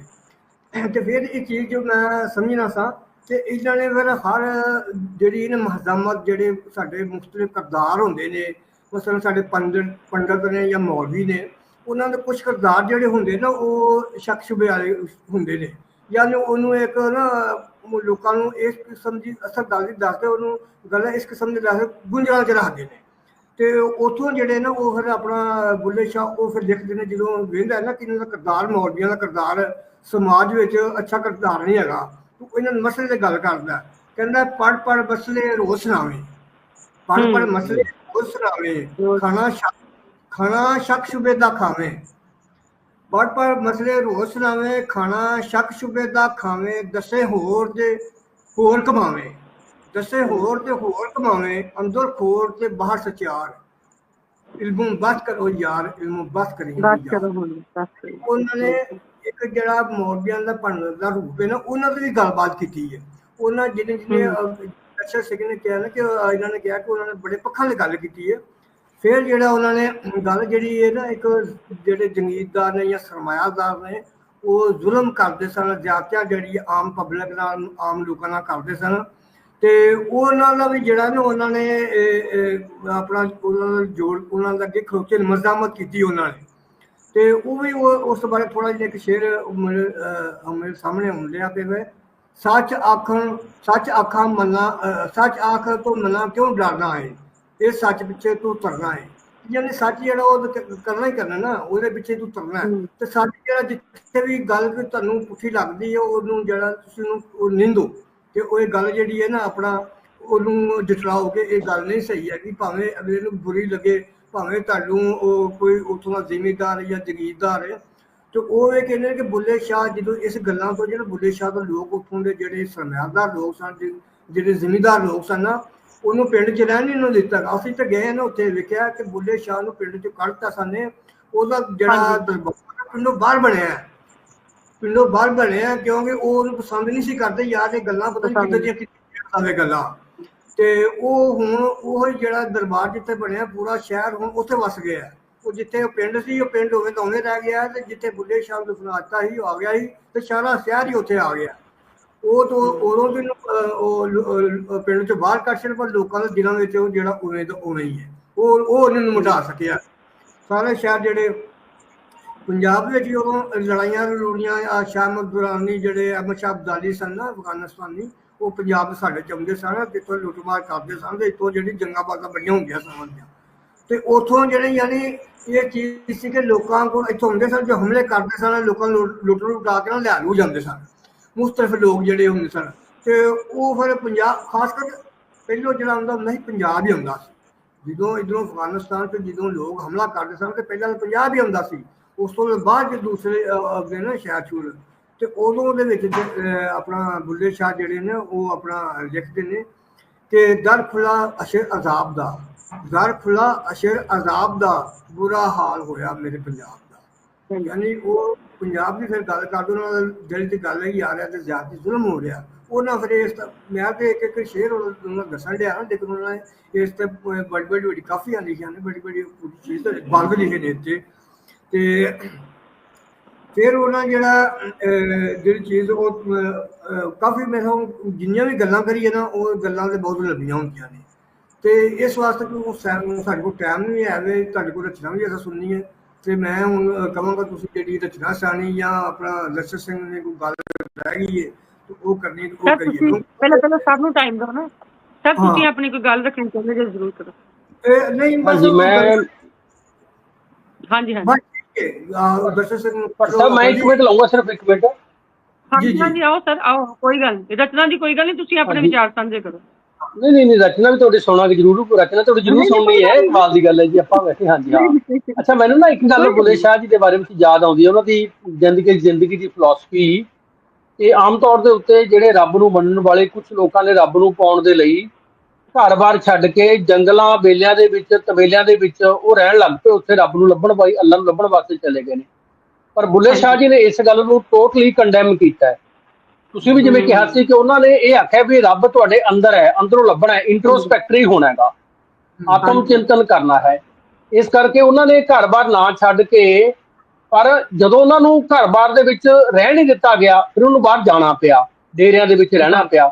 ਪਰ ਡੇਰਿਆਂ ਦੇ ਵਿੱਚ ਵੀ ਉਹ ਲੰਬਾ ਸਮਾਂ ਉੱਥੇ ਨਹੀਂ ਰਹਿ ਸਕੇ ਕਿਉਂਕਿ ਜੋ ਉਹ ਗੱਲ ਕਰਦੇ ਸੀ ਉਹਨਾਂ ਦੇ ਮੇਚ ਨਹੀਂ ਆਉਂਦੇ ਸੀ ਉੱਥੋਂ ਦੇ ਪ੍ਰਬੰਧਕਾਂ ਦੇ, ਇਸ ਕਰਕੇ ਉਹਨਾਂ ਨੂੰ ਭੇਜ ਦਿੰਦੇ ਸੀ। ਪਰ ਮੈਂ ਪਹਿਲਾਂ ਗੱਲ ਕੀਤੀ ਸੀ ਕਿ ਉਹਨਾਂ ਦੇ ਪਰਿਵਾਰ ਦੇ ਵਿੱਚ, ਭਰਾਵਾਂ ਦੇ ਵਿੱਚ, ਭਰਜਾਈਆਂ ਦੇ, ਉਹਨਾਂ ਦੇ ਮਾਤਾ ਪਿਤਾ ਦੇ ਮਨ ਦੇ ਵਿੱਚ ਇਹ ਸੀ ਵੀ ਸਾਡਾ ਬੱਚਾ ਵਿਆਹ ਸ਼ਾਦੀ ਕਰਾਵੇ। ਤੇ ਉੱਥੇ ਨਾ ਜਦੋਂ ਇੱਕ ਵਾਰੀ ਉਹ 5-7 ਸਾਲਾਂ ਤੋਂ ਬਾਅਦ ਜਦੋਂ ਉਹਨਾਂ ਦੀ ਉਮਰ ਹੋ ਗਈ ਐਸੀ ਵਿਆਹੁਣਯੋਗ, ਤਾਂ ਉੱਥੇ ਆਏ ਪਿੰਡ ਦੇ ਵਿੱਚ, ਤਾਂ ਉੱਥੇ ਉਹਨਾਂ ਦੀਆਂ ਭੈਣਾਂ, ਭਰਜਾਈਆਂ, ਚਾਚੀਆਂ, ਤਾਈਆਂ ਆਈਆਂ ਤੇ ਉੱਥੇ ਬੁੱਲੇ ਸ਼ਾਹ ਜੀ ਲਿਖਦੇ ਨੇ, ਕਹਿੰਦੇ ਵੀ ਬੁੱਲੇ ਨੂੰ ਸਮਝਣ ਆਈਆਂ ਭੈਣਾਂ ਤੇ ਭਰਜਾਈਆਂ।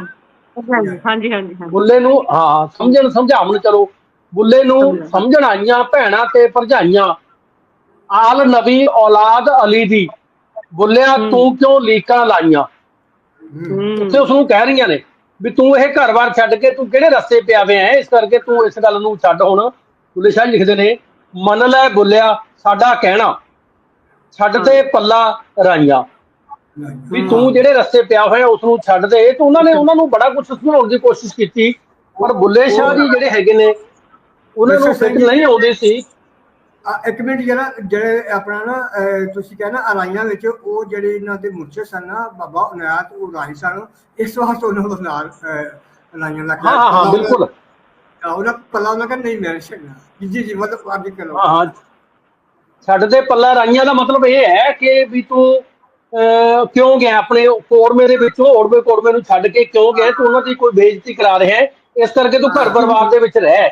ਅਸਲ ਦੇ ਵਿੱਚ ਜਿਹੜਾ ਸੋਚ ਦਾ ਵਿਚਾਰ ਦਾ ਗੈਪ ਹੈ ਨਾ ਜੀ, ਉਹ ਬੁੱਲੇ ਸ਼ਾਹ ਤੇ ਉਹਨਾਂ ਦੇ ਪਰਿਵਾਰ ਦੇ ਵਿੱਚ ਉਹ ਸਾਫ਼ ਤੌਰ ਦੇ ਉੱਤੇ ਉਹਨਾਂ ਨੇ ਆਪਣੀਆਂ ਰਚਨਾਵਾਂ ਦੇ ਰਾਹੀਂ ਬਾਖੂਬੀ ਸਾਡੇ ਸਾਹਮਣੇ ਰੱਖਿਆ। ਹੁਣ ਬੁੱਲੇ ਸ਼ਾਹ ਜੀ ਦੀ ਜਦੋਂ ਅਸੀਂ ਜ਼ਿੰਦਗੀ ਨੂੰ ਦੇਖਦੇ ਹਾਂ ਤਾਂ ਉਹਨਾਂ ਦੀ ਜ਼ਿੰਦਗੀ ਦੇ ਵਿੱਚੋਂ ਸਾਨੂੰ ਮੋਟੇ ਰੂਪ ਦੇ ਵਿੱਚ ਜਿਹੜੀ ਗੱਲ ਸਿੱਖਣ ਨੂੰ ਮਿਲਦੀ ਹੈ ਉਹਨਾਂ ਦੀ ਜ਼ਿੰਦਗੀ ਦੇ ਵਿੱਚੋਂ ਤੇ ਉਹਨਾਂ ਦੇ ਰਚਨਾਵਾਂ ਦੇ ਵਿੱਚੋਂ, ਉਹ ਇਹੋ ਹੀ ਮਿਲਦੀ ਹੈ ਕਿ ਇਸ਼ਕ ਹਕੀਕੀ ਦੀ ਜਿਹੜੀ ਗੱਲ ਹੈ ਉਹ ਯਾਰ ਦੇ ਰੂਪ ਦੇ ਵਿੱਚ, ਅੱਲਾ ਦੇ ਰੂਪ ਦੇ ਵਿੱਚ, ਅਨਾਇਤ ਦੇ ਰੂਪ ਦੇ ਵਿੱਚ। ਤੇ ਉਹਨਾਂ ਨੇ ਜਿਹੜੇ ਸਾਡੇ ਰੂੜੀਵਾਦੀ ਧਰਮਾਂ ਦੀਆਂ ਗੱਲਾਂ ਸੀਆਂ ਉਹਨਾਂ ਨੂੰ ਕੰਡੈਮ ਕੀਤਾ। ਉਹ ਕਹਿੰਦਾ ਵੀ ਕੋਈ ਹਿੰਦੂ, ਕੋਈ ਸਿੱਖ, ਕੋਈ ਮੁਸਲਮਾਨ, ਕੋਈ ਇਸ ਤਰ੍ਹਾਂ ਦੇ ਧਰਮਾਂ ਦੀ ਜਿਹੜੀ ਜੰਜੀਰ ਹੈ ਉਸ ਦੇ ਵਿੱਚ ਬੰਨਿਆ ਨਹੀਂ ਜਾ ਸਕਦਾਗਾ। ਅੱਲਾ, ਮੁਰਸ਼ਦ, ਪਰਮਾਤਮਾ, ਯਾਰ, ਇਸ਼ਕ, ਇਹ ਉਹ ਸਭ ਕਾਸੇ ਤੋਂ ਉੱਪਰ ਦੀ ਗੱਲ ਹੈ, ਬਾਹਰ ਦੀ ਗੱਲ ਹੈ। ਕੋਈ ਹੱਦਾਂ ਬੰਨਿਆਂ ਦੇ ਵਿੱਚ ਉਸਨੂੰ ਅਸੀਂ ਬੰਨ ਕੇ ਨਹੀਂ ਰੱਖ ਸਕਦੇਗੇ। ਤੇ ਉਹ ਗੱਲਬਾਤ ਨੂੰ ਉਹਨਾਂ ਨੇ ਆਪਣੀ ਜ਼ਿੰਦਗੀ ਦੇ ਵਿੱਚ ਬਕਾਇਦਾ ਤੌਰ ਤੇ ਜਿਉਂ ਕੇ ਤੇ ਹੰਢਾ ਕੇ ਉਹਨਾਂ ਨੇ ਦਿਖਾਇਆ ਹੈ। ਇਸੇ ਕਰਕੇ ਉਹਨਾਂ ਦੀ ਜਿਹੜੀ ਸਮੁੱਚੀ ਰਚਨਾ ਪ੍ਰਕਿਰਿਆ ਹੈ ਅੱਜ ਪਾਠਕਾਂ ਦੇ ਸਿਰ ਚੜ ਕੇ ਬੋਲਦੀ ਹੈ। ਮੈਨੂੰ ਸਭ ਤੋਂ ਜ਼ਿਆਦਾ ਖੁਸ਼ੀ ਇਸ ਗੱਲ ਦੀ ਹੁੰਦੀ ਹੈ ਕਿ ਜਿਹੜਾ ਅੱਜ ਦਾ ਨੌਜਵਾਨ ਵਰਗ ਹੈ, ਜਿਹੜਾ ਕਿ ਖਾਸ ਤੌਰ ਦੇ ਉੱਤੇ ਸਾਡੇ ਪੁਰਾਤਨ ਸਾਹਿਤਕਾਰਾਂ ਤੋਂ ਜਾਂ ਰਚਨਾਵਾਂ ਤੋਂ, ਸ਼ਾਇਰੀ ਤੋਂ ਟੁੱਟਿਆ ਹੋਇਆ ਹੈ, ਪਰ ਬੁੱਲੇ ਸ਼ਾਹ ਜੀ ਦੀ ਜਿਹੜੀ ਰਚਨਾ ਹੈਗੀ ਉਹ ਬੋਲਿਆ ਮੈਂ ਜਾਣਾ ਕੌਣ, ਤਾਂ ਉਹ ਇਸ ਤਰ੍ਹਾਂ ਦੇ ਰੂਪ ਦੇ ਵਿੱਚ ਅੱਜ ਵੀ ਸਿਰ ਚੜ ਕੇ ਬੋਲ ਰਹੀ ਹੈ। ਇਹ ਗੱਲਾਂ ਆਪਣੇ ਆਪ ਦੇ ਵਿੱਚ ਬਹੁਤ ਮਾਰਕੇ ਦੀਆਂ ਨੇਗੀਆਂ। ਬੁੱਲੇ ਸ਼ਾਹ ਜੀ ਨੂੰ ਇਹ ਉਹਨਾਂ ਦੇ ਕੱਦ ਨੂੰ ਹੋਰ ਵੀ ਜ਼ਿਆਦਾ ਵੱਡਿਆਂ ਕਰਦੀਆਂ ਨੇ। ਤੇ ਮੈਂ ਤਾਂ ਇਹ ਗੱਲ ਮਹਿਸੂਸ ਕਰਦਾ ਕਿ ਰਹਿੰਦੀ ਦੁਨੀਆ ਤੱਕ ਬੁੱਲੇ ਸ਼ਾਹ ਜੀ ਦੇ ਜਿਹੜੇ ਸ਼ਬਦ ਨੇ ਲੋਕਾਂ ਦੇ ਸਿਰ ਚੜ ਕੇ ਲੋਕਾਂ ਨੂੰ ਸੇਧ ਦਿੰਦੇ ਰਹਿਣਗੇ, ਸਾਨੂੰ ਬਹੁਤ ਕੁਝ ਸਿਖਾਉਂਦੇ ਰਹਿਣਗੇ ਤੇ ਜ਼ਿੰਦਗੀ ਜਿਉਣ ਦੇ ਲਈ, ਸਾਨੂੰ ਅੱਗੇ ਵਧਣ ਦੇ ਲਈ ਸਕਾਰਾਤਮਕ ਪ੍ਰੇਰਨਾ ਦਿੰਦੇ ਰਹਿਣਗੇ। ਥੈਂਕ ਯੂ ਜੀ। ਜੀ ਜੀ ਜੀ ਪ੍ਰਵੀਨ ਕੌਰ ਜੀ, ਤੁਸੀਂ ਹਾਂਜੀ ਹਾਂਜੀ ਸਰ, ਮੈਂ ਛੋਟੀ ਜਿਹੀ ਛੇਤੀ ਕਰਾਂਗਾ। ਤੇਰਾ ਵੀ ਨਾਮ ਹੈ, ਤੇਰਾ ਵੀ ਤੇਰਾ ਵੀ ਪੰਜਾਬ ਹੈ ਡੁੱਬਿਆ। ਹਾਂਜੀ, ਤੇਰਾ ਵੀ ਪੰਜਾਬ ਹੈ ਡੁੱਬਿਆ ਤੇ ਮੇਰਾ ਵੀ ਪੰਜਾਬ ਹੈ ਡੁੱਬਿਆ। ਕੌਣ ਕਿਸ ਨੂੰ ਮਲਮ ਲਗਾਵੇ, ਕੌਣ ਕਿਸ ਨੂੰ ਮਲਮ ਲਗਾਵੇ, ਤੇਰਾ ਵੀ ਤਾਂ ਬੁਰਾ ਹਾਲ ਹੈ ਬੁੱਲਿਆ। ਸ਼ਿਕਵੇ ਸ਼ਿਕਾਇਤਾਂ ਲੱਖ ਹੋਣਗੇ, ਸ਼ਿਕਵੇ ਸ਼ਿਕਾਇਤਾਂ ਲੱਖ ਹੋਣਗੇ, ਪਰ ਕੋਈ ਨਾ ਕਿਸੇ ਨੂੰ ਕਦੇ ਭੁੱਲਿਆ। ਭਾਈਆਂ ਦੀ ਮਦਦ ਲਈ ਭਾਈ ਆਏ, ਭਾਈਆਂ ਦੀ ਮਦਦ ਲਈ ਭਾਈ ਆਏ, ਕਿਸੇ ਨਾ ਪੁੱਛੇ ਬਾਤ ਓਏ ਬੁੱਲਿਆ। ਤੇਰੇ ਘਰ ਵੀ ਸਵਾਲ ਰੋਟੀ ਦਾ, ਤੇਰੇ ਘਰ ਵੀ ਸਵਾਲ ਰੋਟੀ ਦਾ, ਮੇਰਾ ਵੀ ਤਾਂ ਇਹੋ ਹਾਲ ਹੈ ਬੁੱਲਿਆ। ਸਾਂਝਾਂ ਸਾਡੀਆਂ ਮੁੱਦਤਾਂ ਪੁਰਾਣੀਆਂ, ਸਾਂਝਾਂ ਸਾਡੀਆਂ ਮੁੱਦਤਾਂ ਪੁਰਾਣੀਆਂ, ਹੱਦਾਂ ਤੋੜ ਗਿਆ ਸਭ ਸੈਲਾਬ ਵੀ ਬੁੱਲਿਆ। ਘਰ ਬਾਹਰ ਸਭ ਰੋੜ ਕੇ ਲੈ ਗਿਆ, ਘਰ ਬਾਹਰ ਸਭ ਰੋੜ ਕੇ ਲੈ ਗਿਆ। ਇਹ ਕੈਸਾ ਆਇਆ ਤੂਫਾਨ ਮੇ ਬੁੱਲਿਆ। ਰੀਝਾਂ ਰੁੜੀਆਂ ਸੁਪਨੇ ਰੁੜ ਗਏ, ਰੀਝਾਂ ਰੁੜੀਆਂ ਸੁਪਨੇ ਰੁੜ ਗਏ। ਰੋਟੀ ਨੂੰ ਤਰਸਣ ਬਾਲ ਵੇ ਬੁੱਲਿਆ। ਉਮਰ ਭਰ ਦੀਆਂ ਮਿਹਨਤਾਂ ਰੁਲ ਗਈਆਂ, ਉਮਰ ਭਰ ਦੀਆਂ ਮਿਹਨਤਾਂ ਰੁਲ ਗਈਆਂ। ਹਰ ਪਾਸੇ ਹੋਇਆ ਬੁਰਾ ਹਾਲ ਵੇ ਬੁੱਲਿਆ। ਤੇਰੇ ਘਰ ਤੇ ਮੇਰੇ ਘਰ ਦੀ, ਤੇਰੇ ਘਰ ਤੇ ਮੇਰੇ ਘਰ ਦੀਆਂ ਰਾਹਾਂ ਹੋਈਆਂ ਇੱਕ ਸਾਰ ਵੇ ਬੁੱਲਿਆ। ਕਿਉਂਕਿ ਉਹ ਵਿੱਚੋਂ ਨਿਕਲ ਗਿਆ ਸੀ ਨਾ ਵਰਡ, ਰਾਹਾਂ ਹੋਈਆਂ ਇੱਕ ਸਾਰ ਵੇ ਬੁੱਲਿਆ। ਤੇਰਾ ਮੇਰਾ ਇਹ ਕੁਝ ਨਹੀਂ ਹੁੰਦਾ, ਤੇਰਾ ਮੇਰਾ ਇਹ ਕੁਝ ਨਹੀਂ ਹੁੰਦਾ। ਉੱਚੀ ਹੰਕਾਰ ਦੀ ਸਾਰ ਵੇ ਬੁੱਲਿਆ। ਆਮ ਲੋਕਾਂ ਦੀਆਂ ਖੁਸ਼ੀਆਂ ਗਮੀਆਂ ਸਾਂਝੀਆਂ, ਆਮ ਲੋਕਾਂ ਦੀਆਂ ਖੁਸ਼ੀਆਂ ਗਮੀਆਂ ਸਾਂਝੀਆਂ। ਹਾਕਮ ਹੀ ਕਰੇ ਤਾਂਡਵ ਨਾਚ ਵੇ ਬੁੱਲਿਆ, ਹਾਕਮ ਹੀ ਕਰੇ ਤਾਂਡਵ ਨਾਚ ਵੇ ਬੁੱਲਿਆ। ਤੇਰਾ ਵੀ ਪੰਜਾਬ ਹੈ ਡੁੱਬਿਆ ਤੇ ਮੇਰਾ ਵੀ ਪੰਜਾਬ ਹੈ ਡੁੱਬਿਆ। ਬਹੁਤ ਬਹੁਤ ਸ਼ੁਕਰੀਆ। ਸੰਵੇਦਨਸ਼ੀਲਤਾ, ਬਹੁਤ ਸੰਵੇਦਨਸ਼ੀਲਤਾ ਹੈ ਜੀ ਤੁਹਾਡੀ ਰਚਨਾ ਦੇ ਵਿੱਚ। ਬਿਲਕੁਲ ਤੁਸੀਂ ਨੇ ਮੌਜੂਦਾ ਜਿਹੜਾ ਦ੍ਰਿਸ਼ ਹੈਗਾ ਪੂਰੀ ਸੰਵੇਦਨਸ਼ੀਲਤਾ ਦੇ ਨਾਲ ਸਾਹਮਣੇ ਰੱਖਿਆ। ਬਹੁਤ ਆਪਾਂ ਦਰਸ਼ਨ ਸਿੰਘ ਜੀ, ਆਪਣਾ ਮੇਰਾ ਪ੍ਰੋਗਰਾਮ ਦਾ ਟਾਈਮ ਹੀ ਖਤਮ ਹੋ ਗਿਆ ਤੇ ਇਹਨੂੰ ਲਾਈਵ ਨੂੰ ਅਸੀਂ ਬੰਦ ਕਰਦੇ ਹਾਂ ਤੇ ਫਿਰ ਅਸੀਂ ਥੋੜੀ ਜਿਹੀ ਗੱਲ ਆਪਣੀ ਜਿਹੜੀ ਨਾ ਕਰ ਲੈਂਦੇ ਹਾਂ। ਤੇ ਬਹੁਤ ਸ਼ੁਕਰੀਆ ਜੀ, ਬਹੁਤ ਬਹੁਤ ਧੰਨਵਾਦ ਸਰ, ਦਰਸ਼ਨ ਸਰ, ਮੁਸ਼ਰਫ ਸਰ ਤੇ ਪੂਰੀ ਤੁਹਾਡੀ ਟੀਮ ਦਾ, ਔਰ ਜਿਹੜਾ ਤੁਸੀਂ ਮੈਨੂੰ ਯਾਦ ਕਰਦੇ ਜੀ, ਬਹੁਤ ਬਹੁਤ ਧੰਨਵਾਦ ਜੀ। ਪਿਆਰੇ ਸੋਚਿਓ, ਪਿਆਰੇ ਦਰਸ਼ਕੋ, ਇਹ ਸਾਡਾ ਜਿਹੜੀ ਸੂਫੀ ਵਿਚਾਰ ਬੈਠਕ ਸੀ ਜ਼ਿਲ੍ਹਾ ਸੱਲਾ ਵਾਸਤੇ ਬੁੱਲੇ ਸ਼ਾਹ, ਇਹ ਤੁਹਾਡੇ ਅਸੀਂ ਰੂਬਰੂ ਕਰ ਰਹੇ ਹਾਂ। ਤੇ ਸਾਡੇ ਜਿਹੜੇ ਪ੍ਰੋਗਰਾਮ ਵਿੱਚ ਮਾੜੀ ਗੱਲ ਹੋ ਜਾਂਦੀ ਹੈ ਜਾਂ ਉਹ ਕੰਮ ਤਾਂ ਪਸੰਦ ਨਹੀਂ ਹੁੰਦਾ, ਤੁਸੀਂ ਸਾਨੂੰ ਆਪਣੀ ਟਿੱਪਣੀ ਦਿਆ ਕਰੋ, ਆਪਣੀ ਸਲਾਹ ਦਿਆ ਕਰੋ ਤਾਂ ਕਿ ਪ੍ਰੋਗਰਾਮ ਜਿਹੜਾ ਇਹਨੂੰ ਵਧੀਆ ਤੋਂ ਵਧੀਆ ਕਰਨ ਦੀ ਕੋਸ਼ਿਸ਼ ਕਰੀਏ। ਅਸੀਂ ਫਿਰ ਤੁਹਾਨੂੰ ਮਿਲਾਂਗੇ ਨੈਕਸਟ ਟਾਈਮ ਨਵੇਂ ਪ੍ਰੋਗਰਾਮ ਦੇ ਨਾਲ। ਤੇ ਹੁਣ ਅਸੀਂ ਤੁਹਾਡੇ ਕੋਲ ਇਜਾਜ਼ਤ